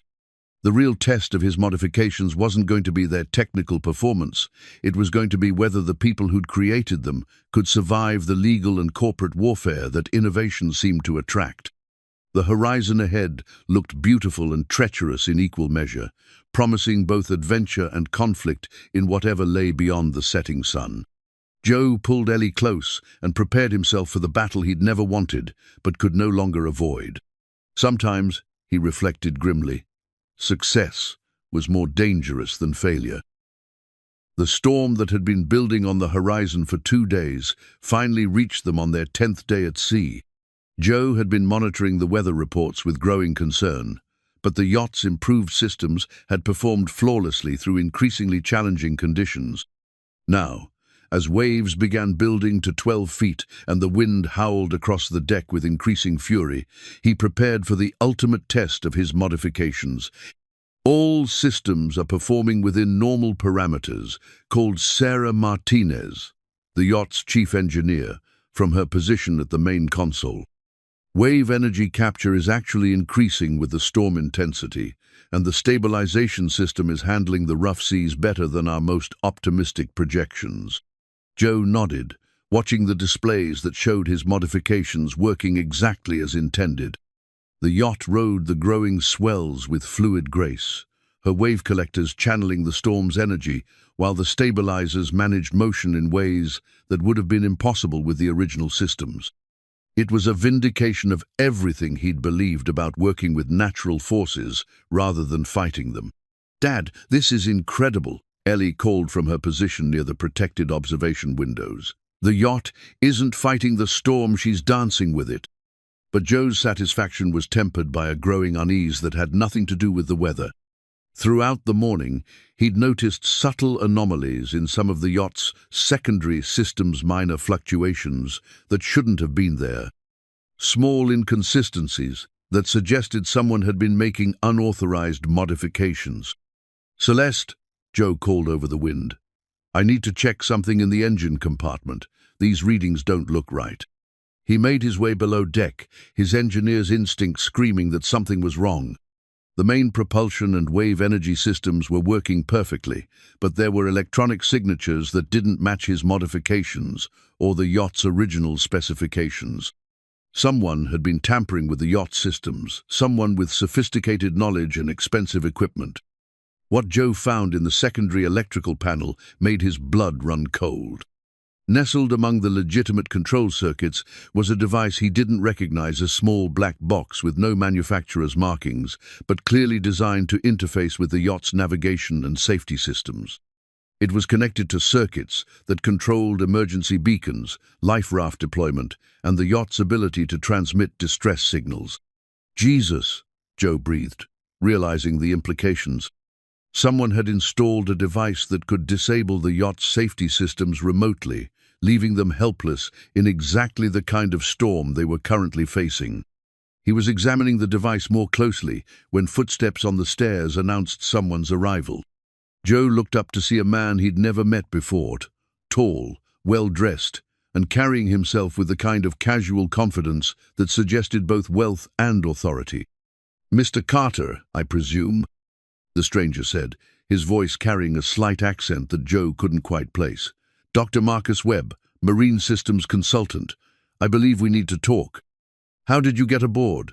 Joe asked, his hand instinctively moving toward his toolkit. "We're 20 miles from shore in the middle of a storm. Helicopter, just before the weather got too rough for safe flying." Webb replied with a smile that didn't reach his eyes. "Though I suspect the timing of this storm is rather convenient for certain purposes." Joe felt pieces of a puzzle clicking into place with sickening clarity. "You're the one who installed this device. You're sabotaging the yacht." "Sabotage is such an ugly word," Webb said, moving closer to Joe with predatory calm. "I prefer to think of it as quality control. You see, Mr. Carter, your little mechanical miracle has created some significant problems for people who have invested heavily in alternative approaches to sustainable marine propulsion. So you decided to kill us to protect your investments." Joe's voice carried the controlled fury of someone who just realized his daughter was in mortal danger. "Kill you? My dear man, nothing so dramatic. The device is simply designed to ensure that your modifications fail spectacularly under stress conditions. When this yacht breaks down in the middle of a storm and has to be rescued by conventional vessels, it will demonstrate the inherent unreliability of your approach." Webb's explanation was delivered with the casual arrogance of someone who viewed other people's lives as acceptable casualties in corporate warfare. "Of course, there's always some risk in these demonstrations. Storms can be unpredictable, safety systems can malfunction, accidents can happen. But that's the price of progress, don't you think?" Joe's mind raced through the implications. Webb's sabotage device could disable not just the yacht's propulsion systems, but also her emergency beacons and communication equipment. In a storm like this, that would be a death sentence for everyone aboard. The man was literally willing to commit murder to discredit Joe's engineering solution. "You're insane," Joe said, reaching for the sabotage device. "I'm removing this thing right now." "I wouldn't do that if I were you," Webb said, producing a small remote control from his jacket. "The device is armed with a dead man's switch. If it's tampered with or if I don't transmit the correct codes every hour, it will automatically activate all its functions. Your yacht will lose power, communications, and life safety systems simultaneously." Joe froze, his hand inches from the device. Webb had thought of everything, creating a situation where any attempt to remove the sabotage would trigger exactly the disaster he was threatening to cause. "What do you want?" Joe asked, though he already suspected the answer. "Simple. You publicly acknowledge that your modifications are experimental and unreliable. You recommend that Ms. Beaumont return to conventional propulsion systems designed by properly credentialed engineers. You disappear back to your little marina and never speak publicly about sustainable marine technology again. And if I refuse?" Webb's smile was genuinely chilling. "Then I'm afraid this storm is going to prove rather conclusively that amateur engineering is no match for the ocean's fury. Such a tragedia promising young girl and her father lost at sea because of mechanical failures that could have been prevented by proper professional oversight." The threat against Ellie crystallized Joe's fury into something cold and focused. He'd faced dangerous situations during his naval career, but never anything that involved his daughter's safety. Webb had made the mistake of threatening the one thing in the world that Joe would kill to protect. "You have 10 minutes to consider my offer," Webb continued, apparently oblivious to the change in Joe's demeanor. "After that, I'll be forced to conclude that you're unwilling to be reasonable about this situation." Joe nodded slowly, his mind already working through possibilities. Webb had the advantage of preparation and professional backing, but he'd made one crucial error. He'd underestimated what a father would do to protect his child. More than that, He'd underestimated what someone who truly understood these systems could accomplish with determination and desperation. 10 minutes, Joe agreed, but I want to check on my daughter first. Make sure she's safe before I make any decisions. Of course, Webb said magnanimously. Family is important, though I do hope you'll remember that your decision affects her future as much as your own. Joe climbed back to the main deck, where he found Celeste and Ellie monitoring the storm's progress from the protection of the enclosed bridge. The yacht was still performing magnificently, riding the increasingly violent swells with the kind of grace that proved his modifications worked exactly as intended. But none of that mattered if Webb's sabotage device activated. "Dad, the storm's getting worse," Ellie said as Joe approached, "but the yacht's handling it perfectly. Your modifications are working better than anyone hoped." "I know, sweetheart," Joe said, kneeling beside his daughter and pulling her close. "But we have a problem. A serious problem that has nothing to do with the storm or the yacht's systems." He explained the situation to Celeste in quick, quiet sentences, while Ellie listened with the kind of serious attention that reminded him how mature she'd become since her mother's death.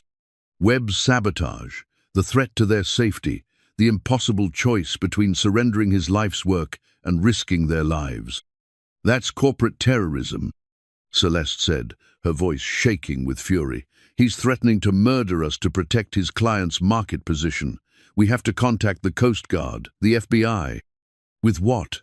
Joe asked grimly. "He's controlling our communications, and even if we could get word out, help couldn't reach us in time. We're on our own out here." "So what do we do?" Ellie asked, her voice steady despite the fear Joe could see in her eyes. Joe looked at his daughter, brilliant, brave, and trusting him to find a solution to an impossible problem.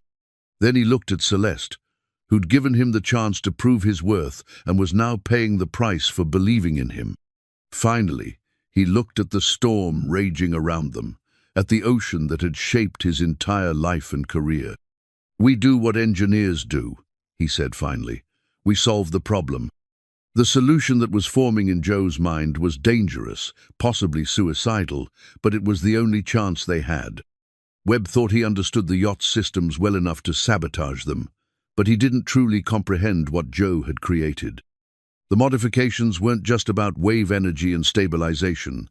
They were about fundamental harmony between human technology and natural forces. If Joe could turn that harmony into a weapon, he might be able to use Webb's own sabotage against him. It would require perfect timing, complete understanding of systems under extreme stress, and a willingness to risk everything on a single desperate gambit. But as he looked at Ellie's trusting face and felt Celeste's hand squeeze his shoulder in support, Joe realized he didn't have a choice. Webb had made the mistake of threatening the people Joe loved most in the world. Now he was going to learn what happened when you declared war on someone who had nothing left to lose. Joe's plan was insane, brilliant, and terrifyingly dangerous all at the same time. As he spread the yacht's original blueprints across the navigation table, his hands moved with the steady precision of someone who had learned to think clearly under pressure. The drawings were hand-sketched, technical specifications that predated Webb's sabotage, showing every system and circuit in their original configuration. "The key is understanding what Webb doesn't know," Joe explained to Celeste in low, urgent tones, while Ellie kept watch for their unwelcome passenger. "He's focused on the wave energy and stabilization systems because that's what everyone thinks my modifications are about. But the real innovation is in how all the systems communicate with each other." Joe pointed to sections of the blueprint that showed seemingly minor electrical connections between major components.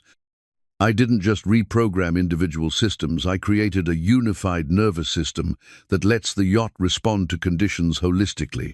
Webb's sabotage device can disrupt specific functions, but it can't break the underlying harmony." "I don't understand," Celeste said, her voice tight with stress. "How does that help us?" "Because Webb's device is designed to cause catastrophic failures in conventional systems. But our systems aren't conventional anymore, they're adaptive. If I can trigger the right response, the yacht's own intelligence might be able to isolate and neutralize the sabotage." Ellie returned from her watch position with disturbing news. He's been making phone calls on some kind of satellite device. I couldn't hear everything, but he mentioned timeline acceleration and acceptable losses. Dad, I think he's moved up his schedule. Joe felt his stomach tighten. Webb was getting impatient, which meant their window for action was closing rapidly. How much time do we have? He said something about 30 minutes until implementation, whatever that means. 30 minutes. Joe looked at the blueprints, at the storm raging outside, at his daughter's frightened but determined face. 30 minutes to outthink a professional saboteur, outwit corporate conspiracy, and save their lives using nothing but his understanding of systems that he'd modified without really comprehending their full potential. Okay, Joe said, his voice carrying the calm authority that had served him through countless crises. Here's what we're going to do. The plan required precise timing and absolute trust.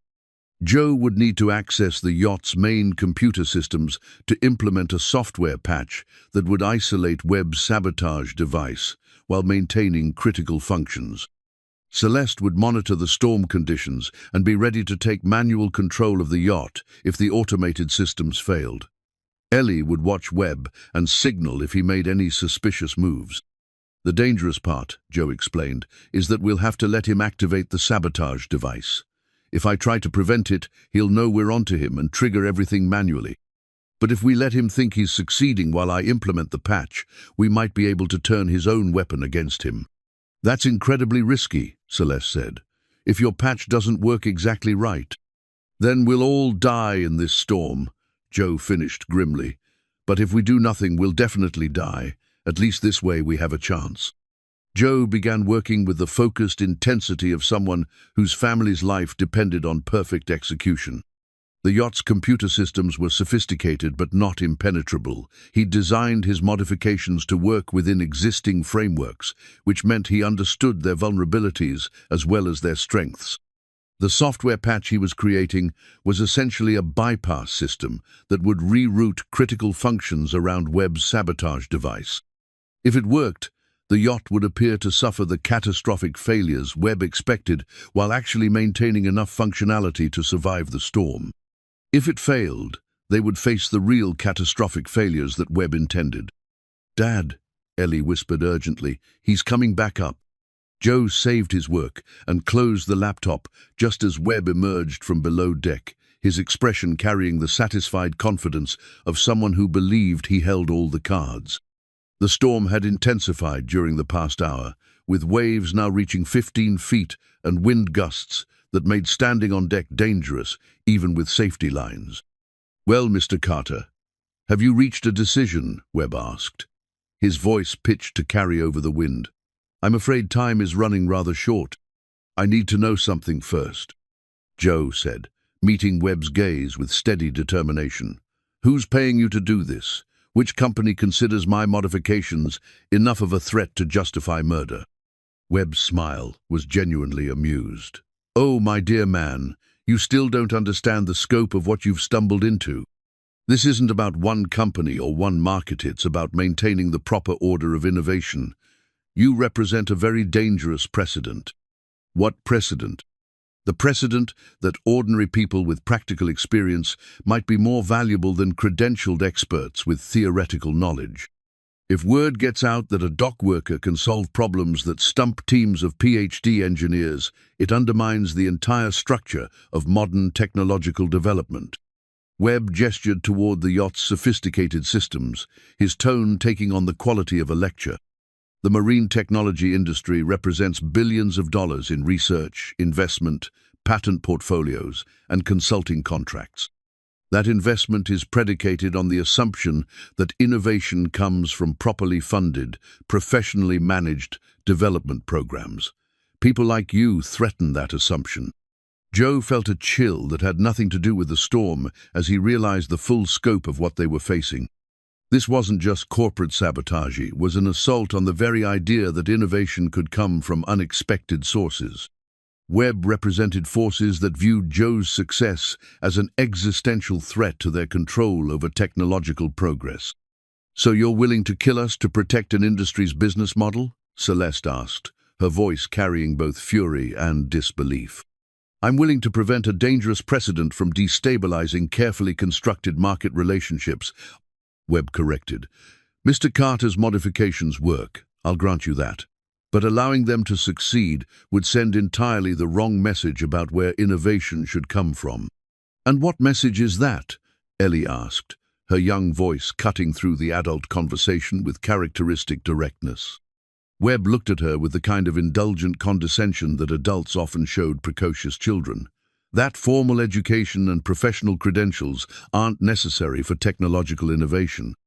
That anyone can solve complex problems if they just think about them hard enough. It's a charming notion, but terribly naive." "Why is it naive?" Ellie pressed, her scientific curiosity overriding her fear. "If someone solves a problem, doesn't that prove they understood it well enough to find the solution? Understanding and credentials are different things, child. The world needs structure, hierarchy, and proper channels for innovation. Otherwise, we'd have every amateur tinkerer claiming to revolutionize established industries." Joe listened to this exchange with growing understanding of what they were really fighting. Webb didn't just want to destroy Joe's modification. She wanted to destroy the very idea that ordinary people could contribute to extraordinary solutions. It was a battle between two completely different philosophies of how human knowledge and capability should be organized. "Time's up, Mr. Carter," Webb announced, glancing at an expensive watch. "I need your decision now." Joe looked at Celeste, then at Ellie, then at the storm raging around them. His software patch was as ready as he could make it in the available time, but he wouldn't know if it worked until Webb activated his sabotage device.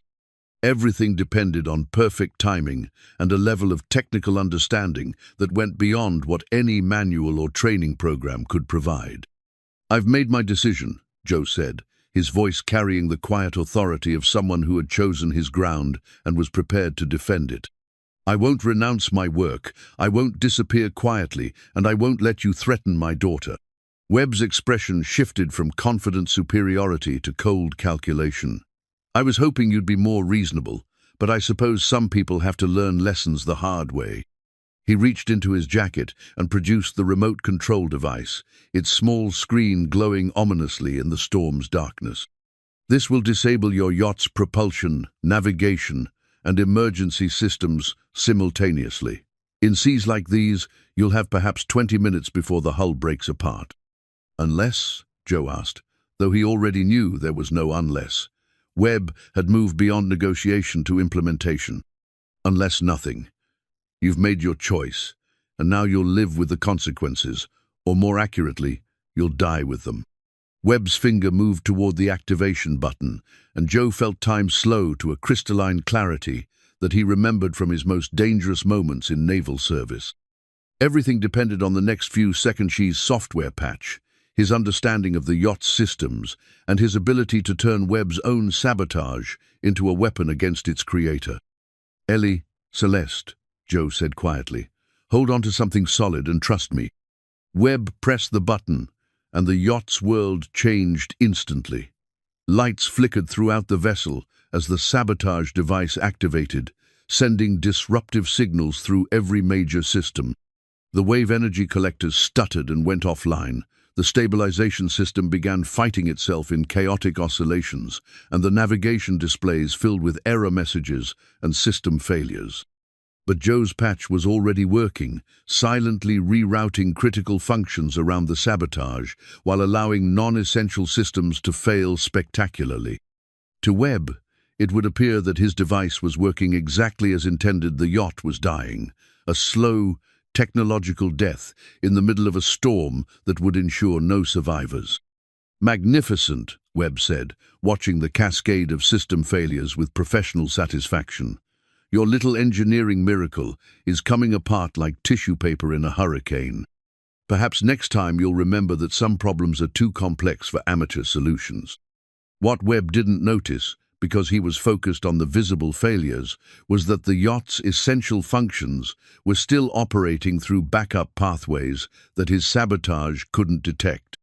The propulsion system appeared to be offline, but Joe had rerouted power through the wave energy collector's emergency circuits.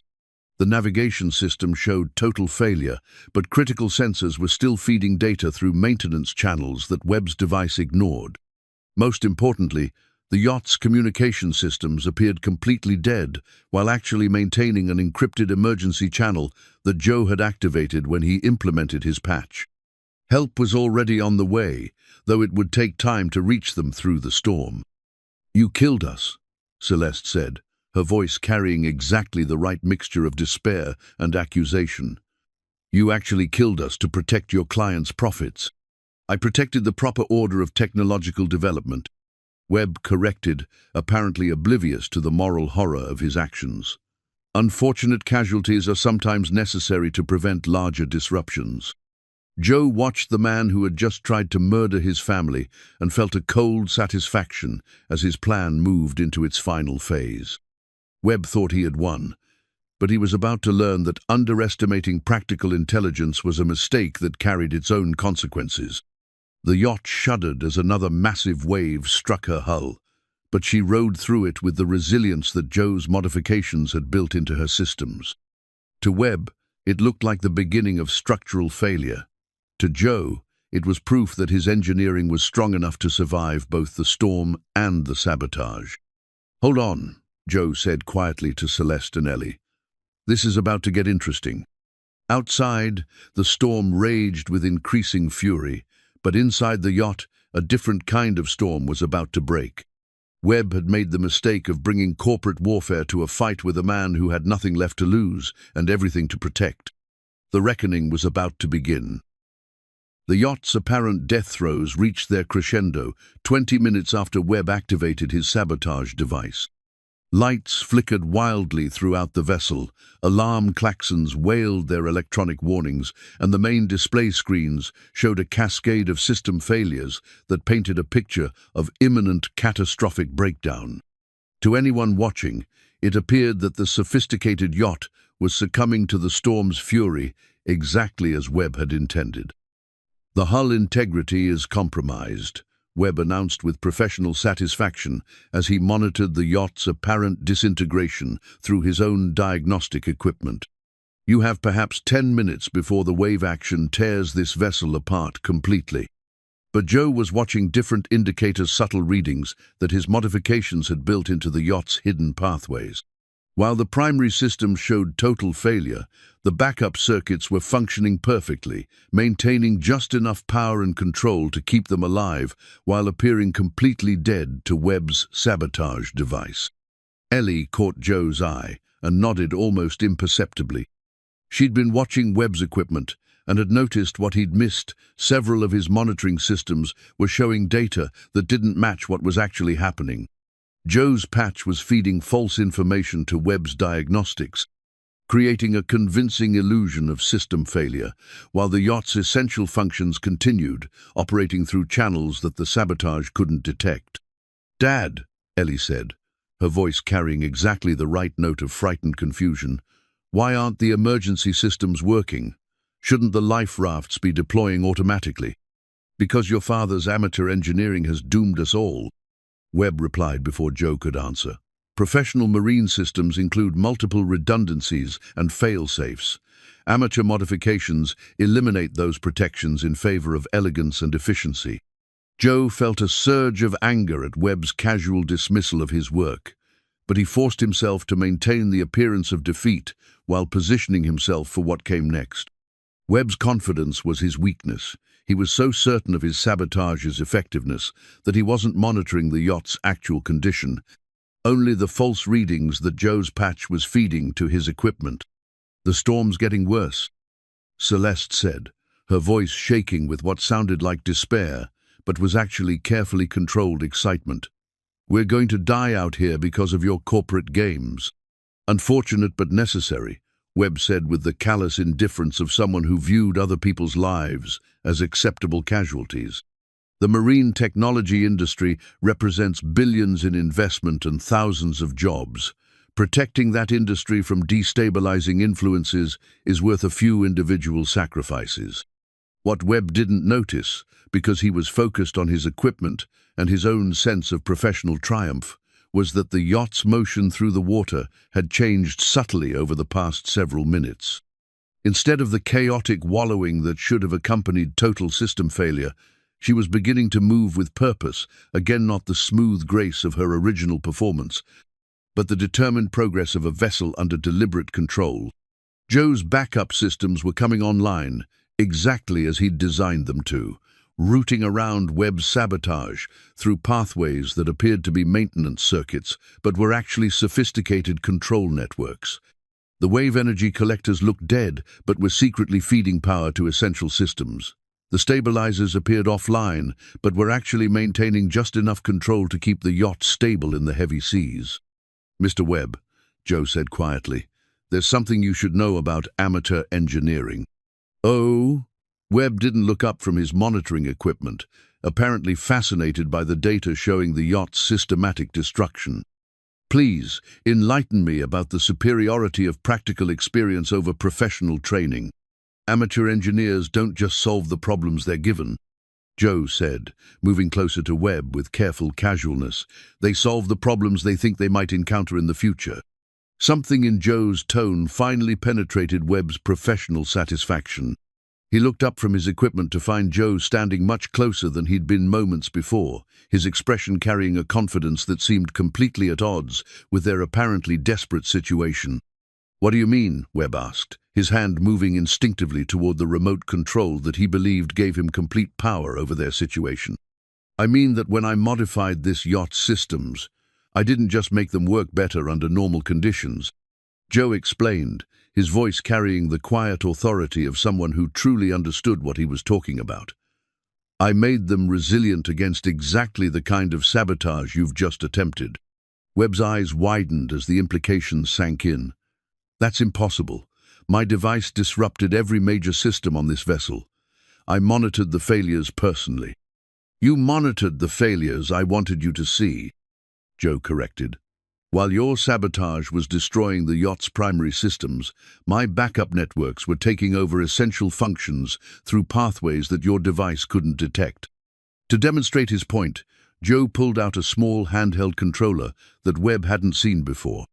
As Joe's fingers moved across its surface, the yacht's motion changed. Noticeably, the chaotic wallowing stopped, replaced by the purposeful movement of a vessel under complete control. "You see, Mr. Webb, the difference between amateur and professional engineering isn't credentials or training programs. It's the difference between solving problems and preventing them." Webb's face went pale as he realized that his carefully planned sabotage had not only failed, but had been anticipated and countered by the very person he'd tried to eliminate. "This is impossible. No one could have predicted—" "Actually, it was fairly obvious," Ellie interrupted, her young voice cutting through Webb's protests with scientific precision. "Once we realized that someone might try to sabotage our work, Dad just designed backup systems that looked like maintenance circuits, but were actually complete control networks. The beauty of it," Joe added, "is that your sabotage device worked exactly as designed. It destroyed every system it was supposed to destroy. It just didn't destroy the systems you didn't know existed." Webb's hand moved toward his jacket, where Joe assumed he kept additional equipment or possibly a weapon. But Joe was ready for that possibility. His years of naval service had taught him to anticipate violence when desperate people realized their plans had failed. "I wouldn't," Joe said quietly, his voice carrying the unmistakable authority of someone who had faced dangerous men before. "Celeste, would you mind calling the Coast Guard and letting them know we have the situation under control?"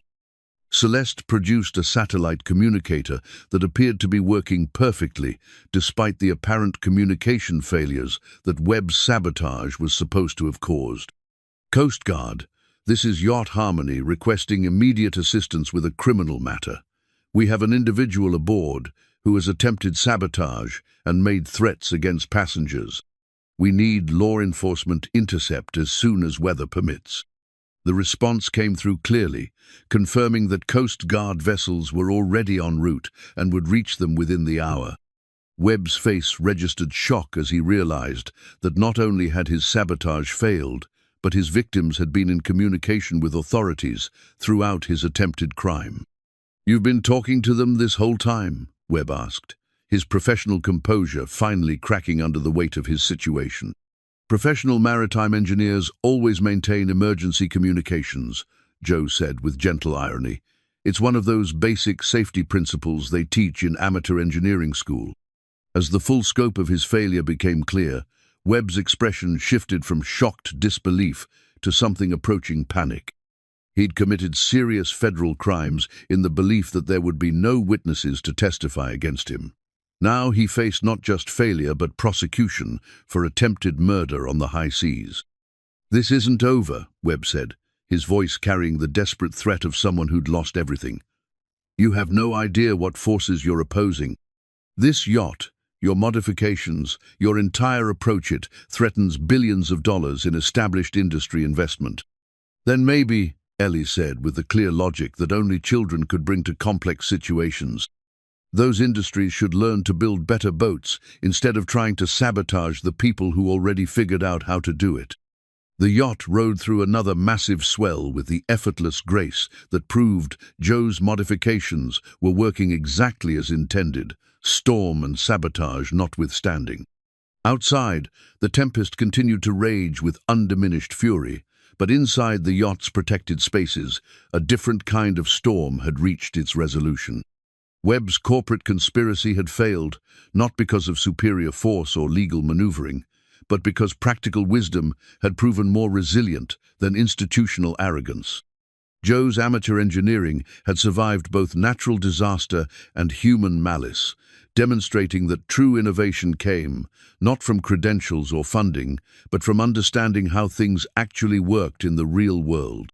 The Coast Guard was coming, the yacht was safe, and Webb's attempt to destroy Joe's work had instead provided the most dramatic possible proof of its effectiveness. As Joe watched the man who'd tried to kill his family struggle with the collapse of his carefully laid plans, he felt not triumph, but a quiet satisfaction that justice was finally being served. The storm was beginning to break, and dawn couldn't be far away. The Coast Guard cutter appeared on the horizon, just as the storm began to exhaust itself, emerging from the grey morning like a symbol of order restored to chaos. Joe watched through the yacht's observation windows as the military vessel approached with purposeful efficiency, its crew clearly experienced in handling situations that required both maritime expertise and law enforcement authority. "Yacht Harmony, this is Coast Guard cutter Steadfast." The radio crackled with official authority. "We're prepared to take custody of your passenger and provide escort back to port. Please prepare for boarding operations." Webb stood at the yacht's rail with the defeated posture of someone whose carefully constructed world had collapsed in the span of a few hours.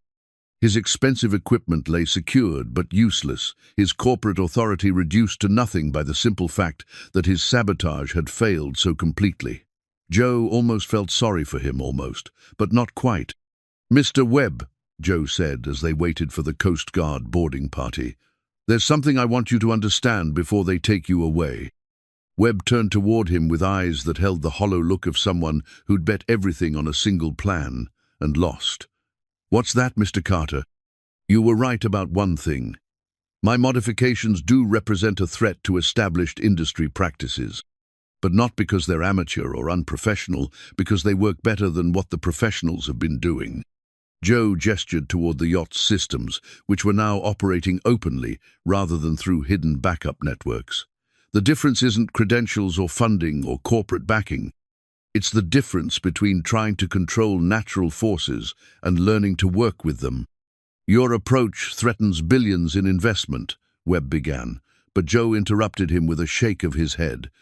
"My approach threatens billions in wasted investment. There's a difference.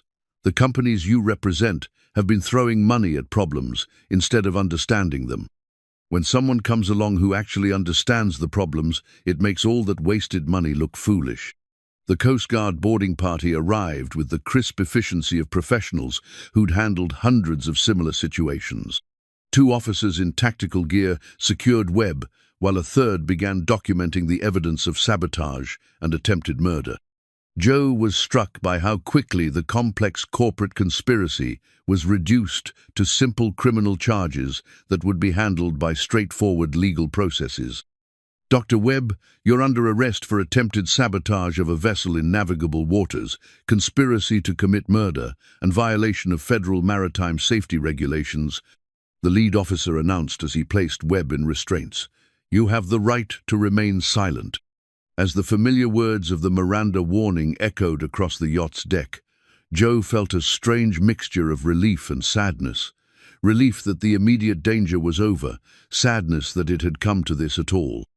Webb was a brilliant man whose talents could have contributed to real innovation if he hadn't been corrupted by the institutional arrogance that valued control over competence. Mr. Carter, the Coast Guard officer approached Joe after securing Webb. We'll need detailed statements from all of you, but that can wait until we're back in port. Are there any immediate medical concerns or safety issues we should address? We're all fine, Joe replied, glancing at Ellie and Celeste to confirm their condition. The yacht's systems are operating normally, and we're ready to head home whenever you are. The return journey to Newport Bay took 6 hours, with the Coast Guard cutter providing escort, while Joe piloted the yacht through gradually calming seas.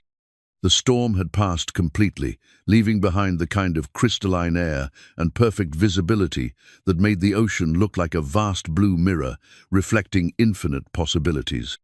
"Dad," Ellie said as they watched the familiar coastline grow larger on the horizon, "what happens now? With the yacht, I mean, and your modifications?" It was a good question, one that Joe had been pondering since Webb's arrest. The sabotage attempt had provided dramatic proof that his modifications worked, but it had also revealed the extent of opposition from established industry forces. Success brought its own complications. "I don't know, sweetheart," Joe admitted, "but I think we've proven something important out here." "What's that?" Celeste asked, joining their conversation from her position at the navigation station. "That good ideas don't require permission from institutions or validation from credentials. They just require understanding and the courage to implement that understanding." Celeste was quiet for a long moment, watching the water flow past the yacht's hull with the efficient grace that Joe's modifications had made possible. When she finally spoke, her voice carried a determination that reminded Joe of the woman who'd thrown down a public challenge to 30 engineers. "Joe, I want to offer you something. Not just a consulting arrangement or a position with my company, but a genuine partnership. Your modifications have proven that there's a better way to approach marine engineering. I want to build a company around that approach." Joe felt his heart skip as the implications of her offer sank in.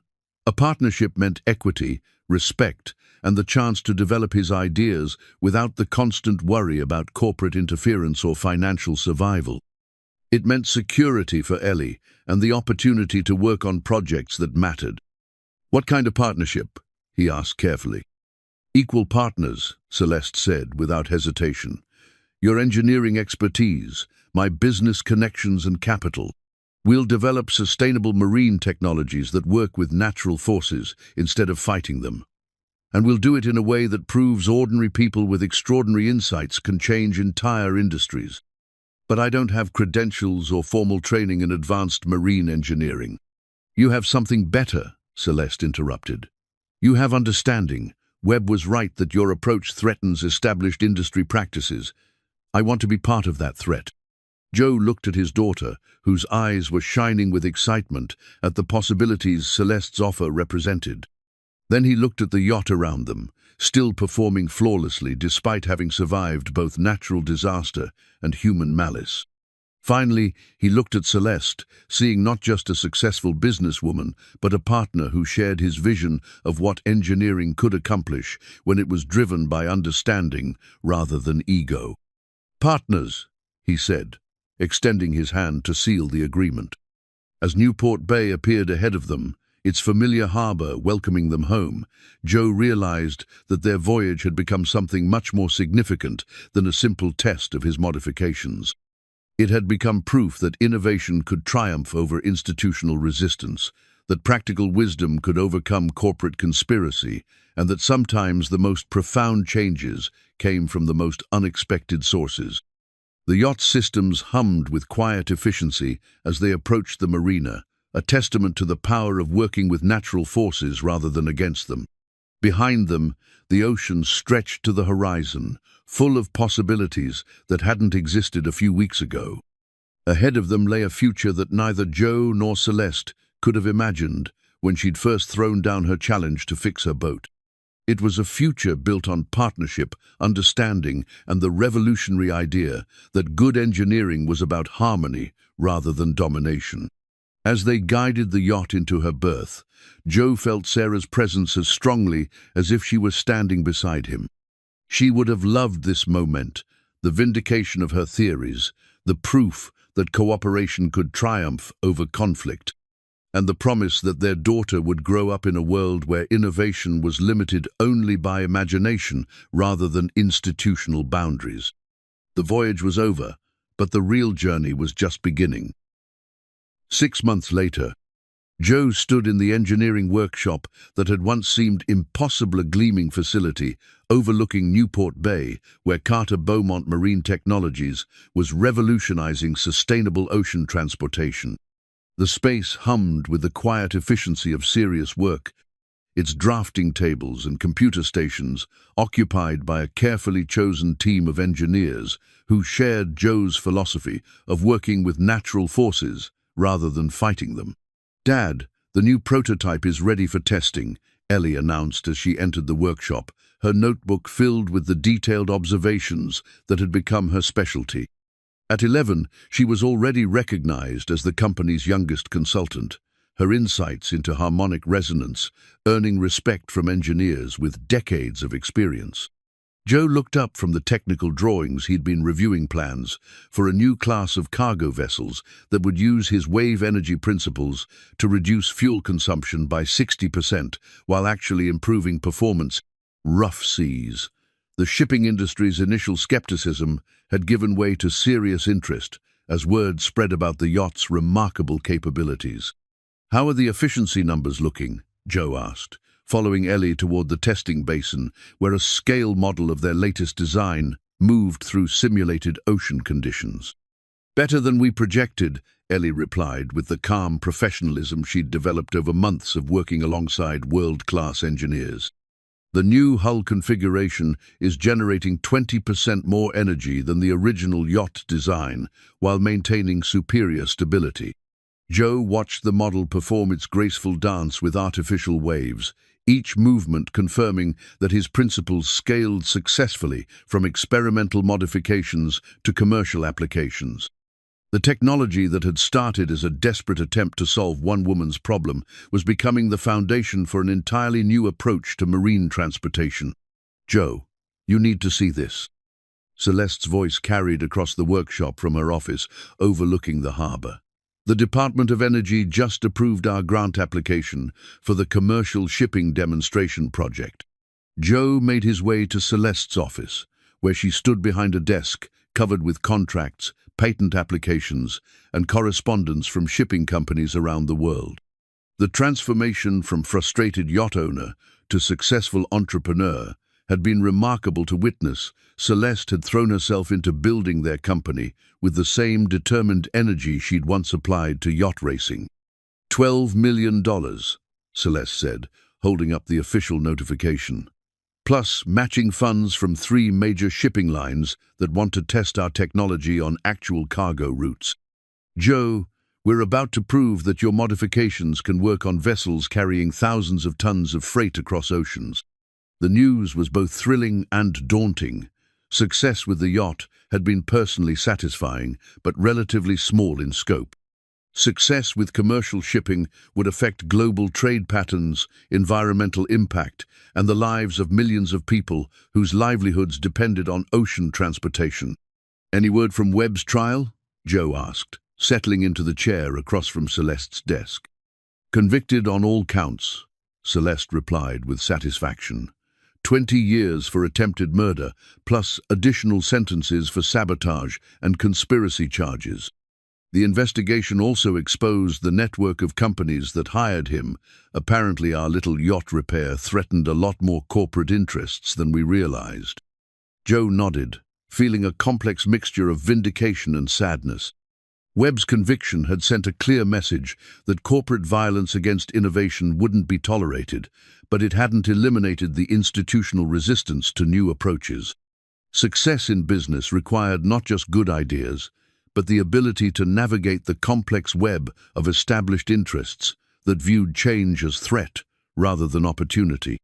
The irony, Celeste continued, is that Webb's sabotage attempt became the best possible advertisement for our technology.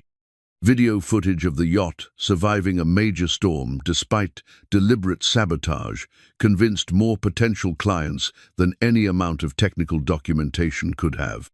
Through the office windows, Joe could see the original yacht moored at the company's private dock, now serving as both test platform and symbol of what was possible when innovation met determination.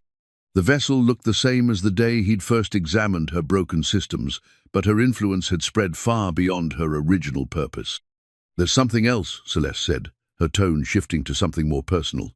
"The partnership agreement expires next month, and I wanted to discuss renewal terms." Joe felt a familiar flutter of uncertainty. Their business partnership had evolved into something deeper over the months of working together, but they'd both been careful to maintain professional boundaries while building the company. The question of what happened next personally as well as professionally had been an unspoken presence in their relationship. "What kind of renewal terms?" Joe asked carefully. Celeste smiled, reaching into her desk drawer to produce a document that looked different from their usual business contracts.